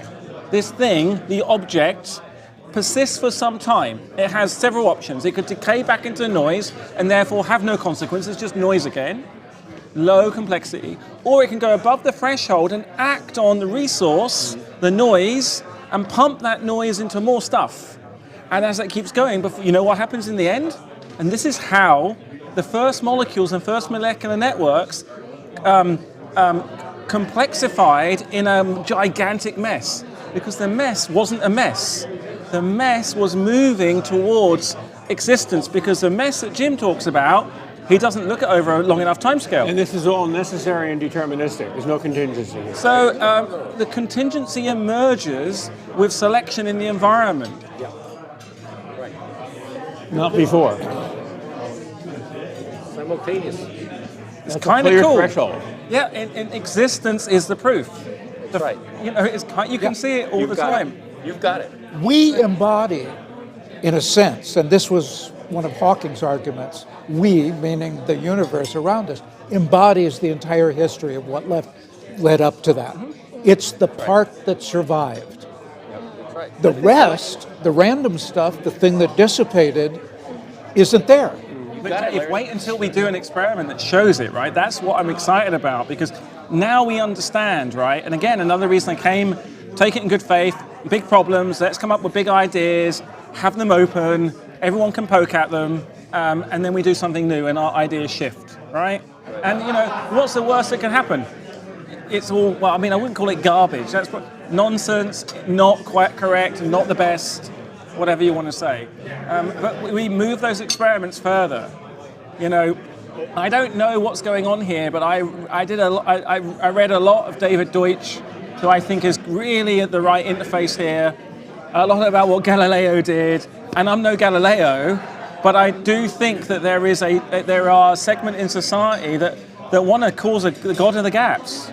And I'm sorry, Jim, I actually think you're just trying, there's a God in the gaps. I've looked at it very clearly. You say on one hand, I accept it's going to be solved. And on the other hand, you so vociferously make arguments about, hey, I hate the way science works. When you do that yourself in your own science, be it nanotransistors, new conductors, new catalysts. So you kind of move the goalposts. And I disagree that the problem is getting bigger and the goalposts are moving in the past. That's not what's happening. That is, Jim is very, very nicely paying a sleight of hand here by saying and this and this and this, missing the key shift that has to happen in the discipline. But the other thing about science and technology is, quite frankly, we have a long history of predicting things as being closer than they are. Fusion electric production has been just around the corner 10 years from now for the last 50 years. And so the fact that that's the case, that nothing like you want to see to be convincing has happened in the last 70 years is like no cause for concern. I mean, how long did it take us to figure out the structure of the atom and then to discover that we were wrong? Well, I would say it's more than that. I mean, just the length of time during which, like, our civilization has had the idea that you could deduce things through rational thought is only a few hundred years. It's actually shocking we've managed to get as far as we have, I think. Yeah. So, what would happen? What holes would be blown, what serious holes would be blown in this theory if we discovered a couple hundred years from now with space probes that life existed only on this planet? Only on what? Only on this planet. How could we discover that? There is no You way. can't discover a negative. That's true. You can't discover we're the only ones. I think one thing I'll say quickly, and just quickly, I think is really interesting, is that Earth is the biggest place in the universe combinatorially that we know of, because we can imagine and make things. Now, it might be that life is so special when it nucleates. There's lots of life elsewhere, but it's so different combinatorially, we'll have no way of telling it from the background. I'm hoping assembly theory will help us get there, but this is non-trivial. The fact that we don't see the great perceptual, the great filter is a perceptual filter, not a physical filter. Well, here's a very stupid question. Sometimes stupid questions are the best ones. If life exists almost everywhere, and intelligent life eventually evolves in many places in the universe, why haven't we been contacted yet? What I just said. Because of combinatorially, it's going to be so different, you're not going to even know. And so far away. Yeah, I mean, it's like... we wouldn't recognize life form. Or maybe it only persists over. You're talking not just about life. You're talking about a technologically advanced life, right? Right. Maybe that persists only over very small timescales. So that. But wouldn't that... Right. Maybe, in fact, we've already encountered evidence, but we don't know it. Because, things from outer space, interstellar space, have been striking the Earth. And a lot of that has never been studied. So, who knows? So may I ask a question of both Jim and Lee? You know what? It might be good if you save it for the panel, which we're about to have. So Okay. we can. Why don't we? Are you okay to make the move? Really, Randy, it's great that you have a question. It would be great. Why don't you start? I would normally give this job to Peter, but I'm going to give it to you. Either whatever. You get to start, and Peter goes after you. Okay, and then Melissa. All right. Let's move to the chairs. Okay, there's the 6 of us that are moving, and the 3 of you are staying. Okay. Okay. And don't manipulate your microphone.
gentlemen, I just blew out my microphone.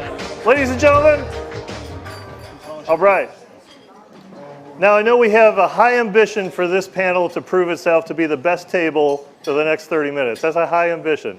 We've already been talking about some things. Maybe we killed off some dead ends that we didn't really want to go to, but we might return to some of the ones that were more interesting. We're 1, 2, 3 of us who get to ask. Essentially, we're the layman asking the experts about things, but in fact, we can comment ourselves too. Okay. So I'm sorry that we're not taking your questions, but again, you could always reach these people by email. So to begin, we said that we would let Randy Isaac address both Lee and Jim with a question that he had. Thank you, Dave, and thank you for the chance to ask a question. And glad to see everyone here, and I'm particularly grateful for Jim and for Lee for being here and to discuss this topic. The question I would like to ask is the following. This is a roundtable on science and religion, as you told us. Yeah. And rather appropriately, you pointed out, and both Jim and Lee pointed out, that religion was not involved in the work, scientific work. It was science only, which is great. However, I think the vast majority of our society, and most of you perhaps, are interested in the implications of scientific study of the origin of life.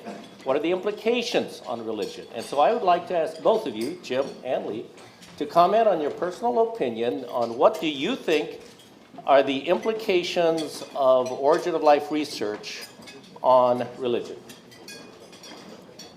I can go first if you want. Go ahead.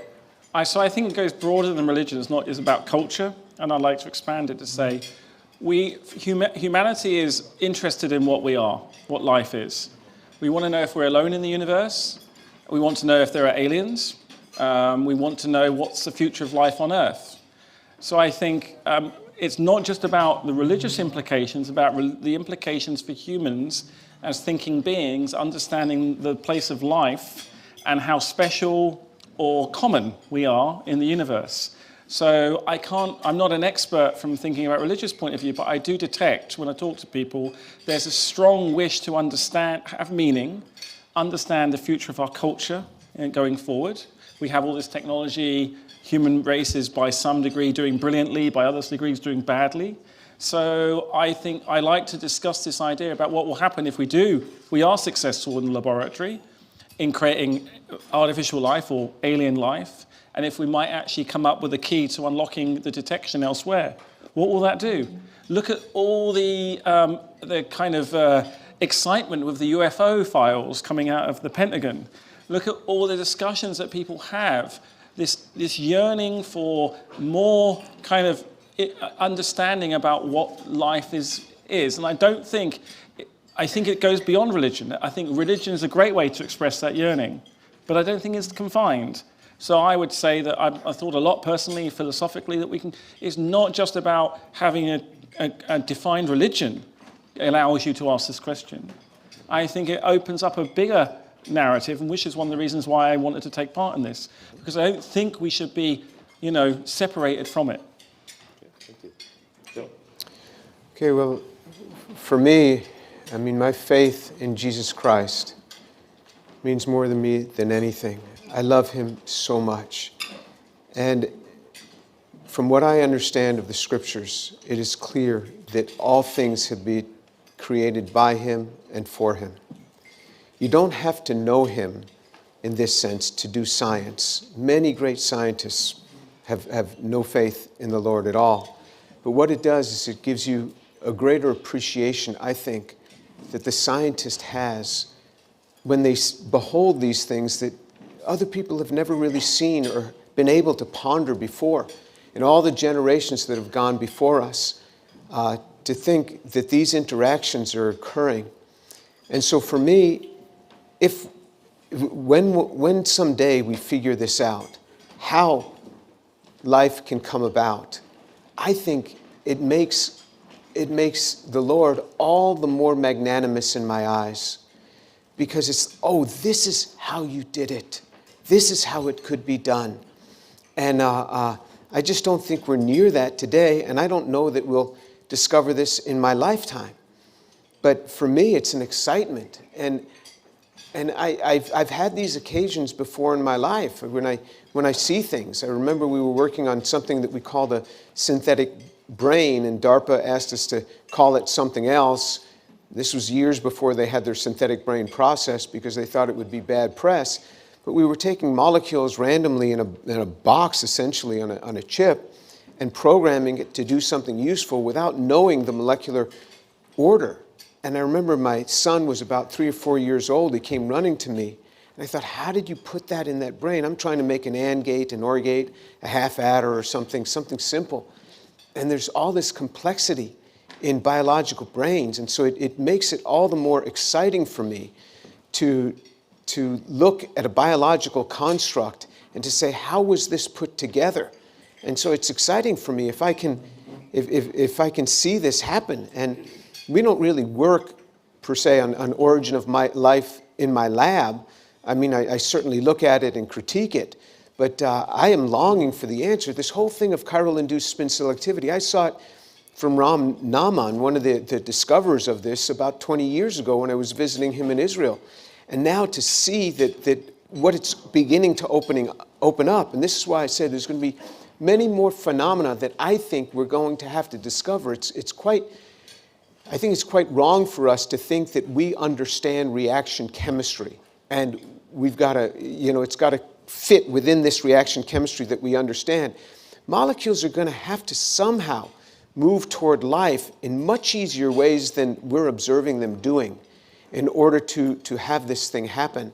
And I'm looking forward to the phenomena because every time I see something new, I remember walking out of Ron Naaman's office saying, wow, Lord, you are amazing for this material. So I think it's great for faith to see all the things that God has discovered. Just because I can look at a leaf on a tree out there and know that there's a magnesium atom sitting in a porphyrin, and I know light funnels into that thing, and you eject an electron and get photosynthesis, and the poor guy on the street who doesn't know the science can't get that appreciation. It gives me an enhanced view of the glory of the creation of God. May I have a follow-up question here, No, Jim? actually, we're going to have to move on to You say on your website other people. that you do not agree with the intelligent design conclusion, yet your work is widely used by the Discovery Institute and many other creationist organizations as support for the view that the failure to have a naturalistic origin of life helps to support the idea of a creator. Could you comment on that? Yeah, well, I absolutely believe in a creator, for sure, and I say that on my website. And in 6 days, God created the heavens and the earth and the sea and all that is in them. I don't know what the length of the day is if we can quantify it based on our perspective today. So I certainly believe in creation, and I'm very explicit on why I don't support the intelligent design directly. I say I'm sympathetic to it. It's just that I don't have a tool to assess design. Now, I know people are now trying to come up with measures of design. I don't have a spectroscopic tool. I don't have a mass spec tool. I don't have an analytical tool. So I hold my colleagues to the same thing that I want to hold myself to. Show me the data. And so if I can't generate data that says, yes, this is the signature of an intelligent design, I am not going to support that in the sense that, yes, this has been intelligently designed because I don't have a metric for it. I say I'm sympathetic to it, but I don't have this metric. That's why I don't embrace intelligent design, although I'm sympathetic toward it. But you allow all of your work to be used as evidence. It's not a matter of allowing. I mean, how can I stop it? I mean, people take my videos to... You've given permission. Even if I say, no, permission to be published? As part of the evidence. Oh, if people take my written material and publish it in their papers, I can't restrict them. It's published. Okay. So I can't say, no, you can't publish it. I have no... That's up to them. So I've never given permission. And I've never denied permission. We're going to pause a minute for the sake of the audience. I failed to introduce other people besides Jim and Lee. So Randy Isaac had a career leading up to being vice president of research for IBM before he retired and took over ASA3.org. Look that up. And Melissa Franklin is a physicist at Harvard. and Peter Kraft is a philosophy professor from Boston College. So would one of you like to follow up with some questions? I'd like to ask Jim a question which is not directly relevant to the material tonight about chemistry. Lee sort of criticized you for saying you really want a God of the gaps, and I think you don't. So my question is, suppose that we discovered some very natural explanation of what was previously thought to be a miracle, which is possible. In the book of Exodus, it's described in one chapter as a miracle. God rolled the Red Sea apart. And in another chapter, it's described by a natural explanation. The wind blew the thing apart. How do you distinguish what's miraculous and supernatural versus what's natural? I wish I were a better philosopher so that I could talk about this intelligently. Certainly the miraculous is something that doesn't normally occur. That doesn't mean but certainly we have many things that could occur that don't happen routinely. Well, so distinguishing those. You're not a miracle. I'm sorry? You don't normally occur. None of us is, each of us is an exception. We're not clones. So how can you use the frequency of occurrence as the distinction between the natural and the No, supernatural? that's a good point. I mean, the problem is I'm talking with a philosopher, and you guys can just dance around me. There's no way I can really compete, Peter. Well, I was going to say the same thing to you. The comment I'm making here is like in science, you use the problem to then set up, to generate new theories that might explain that problem and do experiments. What Jim keeps doing is just say there's a problem, right? And I think if you're just saying a problem and then saying rather magnanimously later, say, well, I think it's going to be solved. I think there's something odd going on there. It's really important if we're doing science in the way that I think is going to be productive. Problems are really interesting. Problems, we shouldn't be finding problems and shouting at each other, say, there's a problem that this doesn't work. Fusion, it's impossible because no one stabilized the plasma. You're all idiots, you're all liars, you made it all up. No, they just haven't worked out how to stabilize the plasma yet. How does that impact on religion?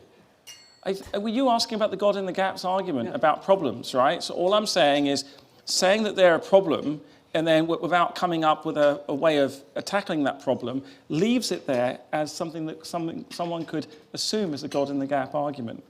And I find that to be unhelpful. Mm-hmm. So the God is in the gap? No. If there are gaps in the theory, there's a God in there? Is that the... No, it's like presenting problems without without actually finding those people who are actually working on those problems. I think it's a great disservice if Jim says all these problems, all these origin life chemists are actually working on the problems in good faith. Okay, I have a question. Is that okay? Go ahead. It's okay with you? Jim, you're now head of NSF, and you have $50 billion to spend in the next 10 years on origins of life, and you get to decide who gets the money. What do you want to happen? Because I know what you don't want to happen, but I don't know what you do want. And someone was talking about wanting something. I think that was you. Yeah. Okay, so let me... And I don't want to have any I don't want to hear anything about what people... Yeah, I don't want you to say as an answer, and this is not fair because I don't want you to say, I don't want those guys who are doing bad science. I want you to say what you do want. What positive could happen with that $50 billion? So I would not make that decision myself. I think it would be wrong to make that decision. I think that we would have to convene people from the community and outside the community to make that assessment. I would never designate and use that. I mean, and this is actually more realistic than you might imagine. I mean, this is a fictitious thing that you've put before me, but certainly in my own university, people have said, if Jim Tour goes into this institute, what's he going to say with the people in evolutionary biology? Well, I would never make that decision for my colleagues myself. I would put it before the community. But what I would say is that what have people been trying for many years that have not worked? Lee has said repeatedly that I just keep saying, no, that doesn't work, that doesn't work. No, what I have said repeatedly is there are things that don't work, that repeatedly they've made one small molecule after another. Sorry. I really want to hear, and I'm sorry for interrupting you, but I have ADD, so I think it's okay. I have a card that I carry normally. I show to people. But I want to hear something positive, like if you were in charge, you would build an amazing laboratory, and this is the way you would move forward. That's what I want to hear about. Well, you already know what you want to hear. What? All right, you just said it. I mean, No, I'm asking you for your ideas. I'm right. sorry. So I would say that we have to approach this differently. I don't know the full approach. $5 billion is a lot of money. $50 billion over 10 years is a lot of money. I mean, Origin of Life is a it's a boutique community in the sense of where research goes. So even 50 million would be a big thrust for that program. But what I would say is, okay, here's a new phenomenon. You have chiral-induced spin selectivity. Dietmar Seselov just came out with a paper where that has really enhanced crystallization. So you have a new phenomenon that is really pushing in showing how chirality may come forth in small molecules. That is a big advance. Let's push that, let's expand upon that and see how that might turn into homochirality of long chain molecules into polymers. And so now you've got these long chain polymers. But I don't think that we know enough, there's not enough scientific evidence now to give us a basis upon which to really build a firm hold to solve this problem. I mean, some people say that it's right around the corner, and they think that that's beneficial to say that it's right around the corner. Okay. And I say it's not, wait a minute, let me finish. No. I say it's not beneficial to be saying this all the time. It's not beneficial to the community because if you keep telling young people, we've got this thing solved, they don't want to go into it. It's a problem. If we say we've cured cancer, we don't have to deal with this anymore, who's going to go into it? So that's something else that I would say we shouldn't be projecting that. What do the people who give you the $50 billion want to happen to it? I mean, you don't give somebody $50 billion and say, do with it what you want.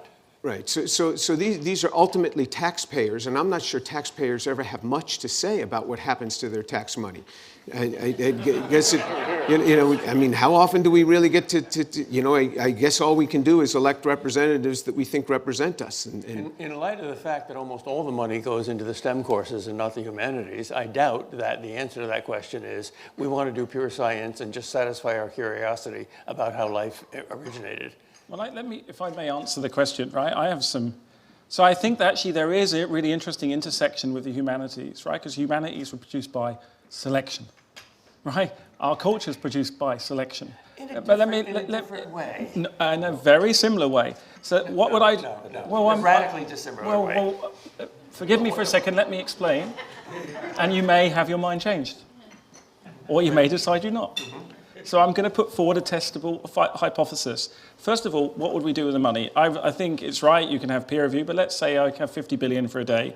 I don't think Origin of Life is quite a boutique area. I think there's a lot of good synthetic chemists who are doing things at the edge of cancer, looking at complexity and really trying, and also in gene therapy, but there's overlap. So I think one of the things we want to do is break out of our culture, out of our discipline-only silos. Origin of Life, if we call it, is not going to be solved by a chemist or a computer scientist or a biologist. But it is going to require us to actually look at what is it that is the difference between. So I would always, my fun thing is like physics is kind of low memory. So if you've got a short memory, ADHD, you can do physics. It's just a few equations and away you've got it on your teach. Then if you're like, well, I've got the periodic table, I'll do that a bit. I've got that nailed. Then there's biology, and suddenly all hell breaks loose because you go from biology to intelligence and abstraction. And yes, you do get philosophers. No Origin of Life, no biology. Right? No biologist, no philosopher, no philosophy. So we are connected all the way back. But the kind of causality changes radically once you get people. You get choice. That is something that is materialistic. And it's really No, it's interesting. not. Choice is not materialistic. It has a materialistic basis. I'm a materialist, and I think that the brain, everything that goes on in your brain, can be explained materialistically. And I think it's interesting that we have. So let me just finish the last part about what we do with the money. So you need to break down these silos, and it starts at school. Because chemistry and biology are producing radically new disciplines for inventing vaccines and producing composites and making materials that compute. So we really need to challenge that in a new way. And by breaking down these boundaries, we're going to develop new technologies. And it isn't going to be a boutique, oh, we're just going to make... Wouldn't it be great if I can invent an inorganic life form that could fix CO2, right, and use sunlight, and put that CO2 in a way that it's, I don't know, fix it into diamonds. It's not going to be metabolized, and take all the CO2 out of the atmosphere, right? Wouldn't it be great if we could understand how to terraform planets in our solar system by building new minimal... the only way you're going to get to nanotechnology that is that Jim thinks about, ironically, or not ironically, is by making an evolutionary system that can self-regulate and self-repair. We are at the precipice of so much new science and new technology. It's really exciting. It's not niche. It is about asking the question and bringing those new disciplines together. And with that Nature paper, you could see the collision of all the disciplines. I knew something interesting was going on because everyone's like, what do you mean, arguing about words, and no one's disputing the science.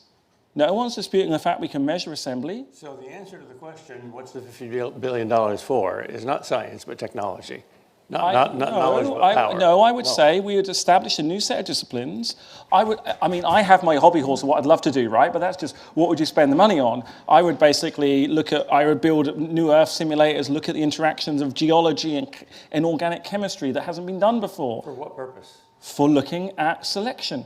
And looking how on planet Earth, how prebiotic chemistry, the prebiotic soup, interacts with our earthbound geology, and how the geology, the combinatorial explosion in mineral space, interacts with combinatorial explosion in chemical space and generates biology. Is that to satisfy your curiosity, or is that to improve other people's lives by technology? I built the computer, which has just spawned a $50 million company, because I wanted to solve origin of life, and I built a new technology, a programming language for chemistry that's allowing us to discover new drugs and make new materials. I didn't say, I want to do this technology. Blue sky science gives rise to new technology. The laser wasn't invented because someone wanted to have this technology. To give a simple answer to my question, is science worthwhile for its own sake, even if there's no technological? Absolutely, but it is incumbent upon us. If the taxpayer spends money, and I take money training people, and I think Jim's the same, he's got a large number of patents and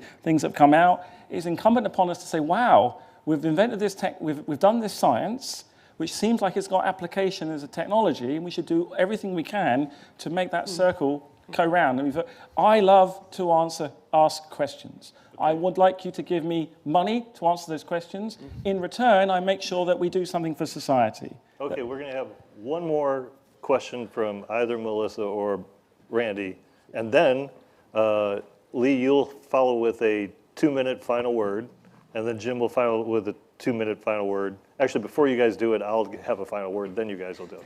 So 3 final words. 3 final words. So Randy or Melissa, Franklin, would either of you have one last question? You want me to ask the question? Well, you go ahead. No, I really liked your question.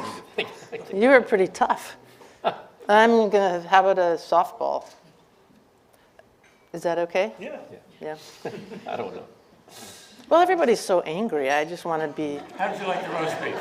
No, I'm not going to do that softball. I'm kind of interested in, maybe this is way off topic, but I'm sure you guys can bring it back on topic.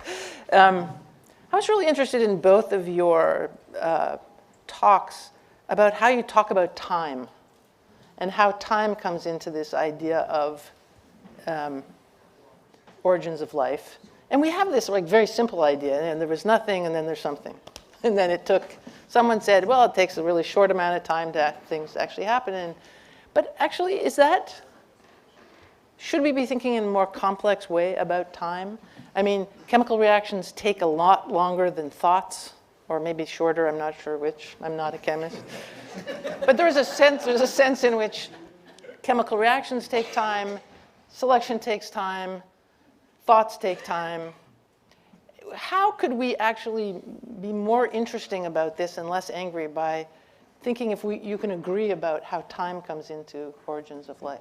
And so that's a question for both. Why don't you go first, Lee? No, I'll let, Okay. I've talked a lot. So I mean, the numbers that I put out there are interesting in the sense that we don't have enough time in the universe to do many things that are needed. I mean, just for a protein to fold, we don't have enough time in the universe. But when you say that, I didn't understand what you meant. I mean, you mean what? That life can't happen randomly. Is that what you mean? No, I said it takes beyond the universe time So, for a protein to fold. Yeah. And because of that, we have all these folded proteins that would have to occur before you could ever get life. So life can't exist in our universe of a certain time. So there was some other influence upon them. What is that influence? That is a phenomenon that we're not familiar with, or it's something that we're familiar with, but we don't recognize that it can happen. But you don't think that's God? That's not one of the possibilities. Fundamentally, all things have been created by him and for him. So yes, it is God, but God often puts this in a materialistic sense and allows something within our universe to act upon it. You know, so again, 200, 300 years ago, they attributed, oh, that's God, and now we know, well, that's DNA structure that allows that. So it doesn't negate God. I mean, these two are not exclusionary. And then you have on the other side of it, you have molecular decomposition, because any molecule you make, the things go bad. And if you make one molecule, I'm telling you, you don't think about one molecule. You really don't. Every time you swallow water, you take one swallow of water, you're swallowing 10 to the 23rd molecules of water. This is a huge, huge number. When you deal with one molecule and one molecule's stability, I thought a lot about this because of our molecular electronics program, because you have one molecule acting as a switching device. And these things don't hang around very long. So if you have one molecule that happens to be right, that's coded well for something, that thing doesn't stick around for more than hours or maybe days, depending on that molecule. And that's it. So now you have, boom, you have this very short time. So that's really interesting. This is exactly where I wanted to get to, I think. You're very interested in time. Your arguments are a lot about time. You need to find something that makes the time smaller. So that is selection. And so Jim has set up the argument really nicely. So I will talk to two. So I think the protein folding is a category error. And it's a bit like if we take that table here in front of us and just photograph that table, and you know, thanks for the staff and putting everything out, right? It's been disorganized a bit. Some people had something to drink. And I say, right, what's the probability that table can just form without the people of eating and drinking and being laid out and the glass has been fabricated? Of course, it's greater than the lifetime of the universe, but yet that table is there now. Now, what happened? Harvard. Harvard. Or have it. But there's a really important point here that proteins do not fold in isolation. And when Jim talks about reactions, the reactions, when they're decomposition, selection promotes molecules that can exist for a long enough time, because you have decomposition. No decomposition, no death, no life, no evolution. So for evolution to occur, you need selection and death. And so what happens when you get back to the time, I really like your time question, because the conventional physics doesn't really recognize time as a thing other than just a coordinate. But what if time is a little bit different, right? In a block universe, right? Oh. Okay. You asked me the question. Yes, so I love the answer. So I think the universe, before life got going, was basically timeless, physics doing its thing. Something happened this is really important. There's some new mathematicians, new area of mathematics, new area of physics. We're looking at how time starts to unravel our notion of time, and that as soon as chemistry could start remembering the past by bonds in that combinatorial space, then suddenly the selection clock was started. And that's how this all happens. So you have this progress in time. Yes, you can burn the molecules away and you go back to atoms and dust. You have to start again.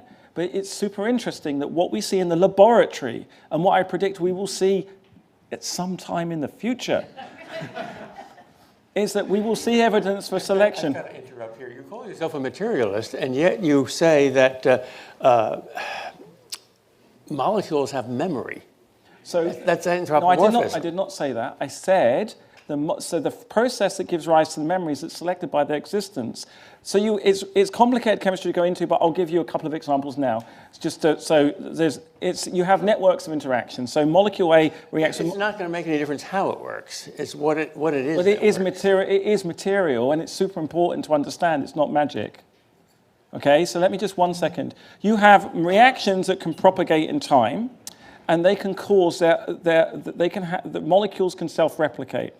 And these replicators can template themselves, and they can make Roman arches, right? The Roman arch, you need to have a wooden arch template, and it's arches on arches on arches. And the way we get to proteins is not this big combinatorial space, it's by scaffolding. And you start really simple, and then that produces a more complex artifact that survives in time and builds these arches. Look at our society. We're building arches in language, in energy, in technology. And arguably, one of the most complex things that we take for granted, the M3 processor, designed by Apple, made in Taiwan, I think, is one of the most complex artifacts. If you found an M3 on the moon, you would either have to say, God just put it there, because why not? Or that somehow just magic, or somehow humanity got there and left their mark on the moon. The Little Prince. There is that as well. I think I should call. Sorry. No. It was to get just one from the two. I know, of you. but I just want. We're out of time. No, We're no, out of time. no. You're not out of time, because I just want to say that one thing is It's time. people do think about single molecules a lot, Okay. and physicists do not think simply about time. That's not true. Just because I know you're very worried about people saying things that aren't true. Okay. Maybe it was. So What we're going to do now, for just a minute, I'm going to say funding, like molecules, are not self-replicating, and if you're wondering why we haven't had more roundtables lately, it's because we need to find matching funds. So Templeton will say, oh, you raised $1 million from them, we'll give you $1 million here. Oh, you raised $1 million from them, we'll give you another $1 million. So that's the process that we're in, as opposed to just lazy and didn't feel like doing this. We really, don't we want to do this? You know, all right? Don't we want to do this for the camera? Yeah. Okay. You're going to get an email tomorrow sometime asking you to review the roundtable. Please write something and return it to me. Now, this is the very last part here. First, Lee will have a minute to give a final word, and then Jim will have a minute to give a final word, and we're done. You said it was 2 minutes. Yeah, I like it. Okay. Right, you take 2 to 1. If I told you 2, you'd take 20. So, okay, go ahead. Lee first.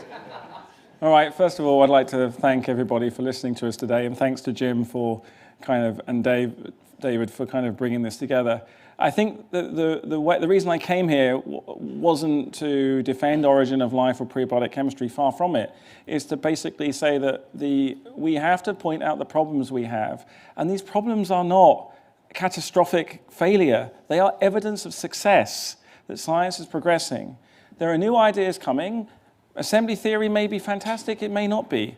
But if we're not bold and we don't actually come up with new ideas that can be demonstrably built upon, destroyed, and made better, we are not going to be doing science.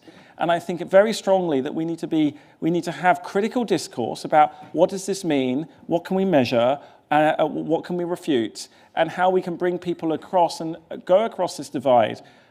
In science, I want to develop new ways of doing science. I want to go across.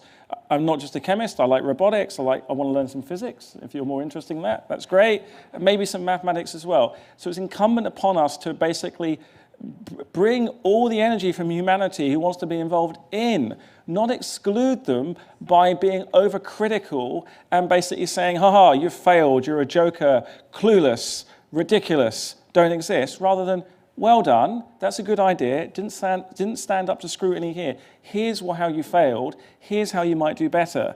This is the only way I know how to make progress in life, and I'm hoping I'll exist again tomorrow and can fail again, and I will fail slightly differently. But it's really important in science and in our culture and in the humanities when we're trying to think about where does meaning emerge, where does purpose emerge. is that we do have this debate at this boundary. Science and religion, for me, are like this. They're two circles that really, really should never be twisted, but they almost touch. And I don't like it when religion uses science as an argument to attack, and vice versa. I think we can coexist, and we can learn something from each other, because you know what we are exploring? We are exploring our collective humanity, and we are curious, and we want to basically have a better future and have a bit of fun along the way.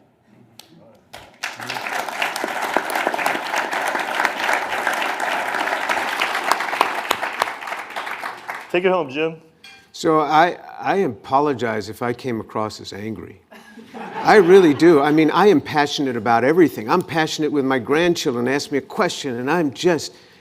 So I wasn't angry at all. So if you thought I was angry, I wasn't angry at all. I'm not angry at Lee. In fact, I'm happy that he came. I worked very hard to get you to come here, and I'm glad that you came, and I'm not angry at anybody. I don't think that scientists that work in origin of life are disingenuous. I don't think, many people have asked me, oh, are they doing this? I mean, Christians ask me, are they doing this because, they want to somehow exclude God? I don't know any scientists that wake up in the morning and think, how can I exclude God today through my work? How can I prove that he doesn't exist?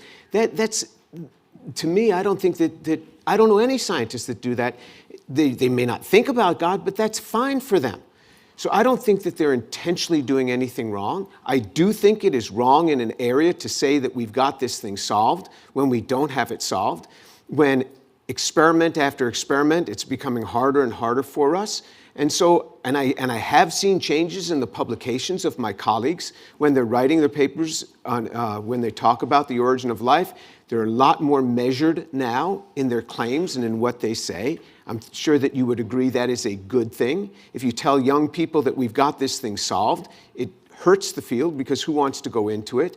And so I'm not upset with anybody. I'm not angry. I am passionate, and I apologize if I hurt anybody's feelings. Apologize to you, Lee, if I hurt your feelings about this. But I'm not sure how I can curtail this. But feel sorry for my wife. I mean, think of what the poor lady's got to go through. But I've been married 42 years, and we're together, and we're happy, and we're in the same home. We have 4 kids together, so it couldn't be all bad. It could, yeah. Thank you, Jim. Good night.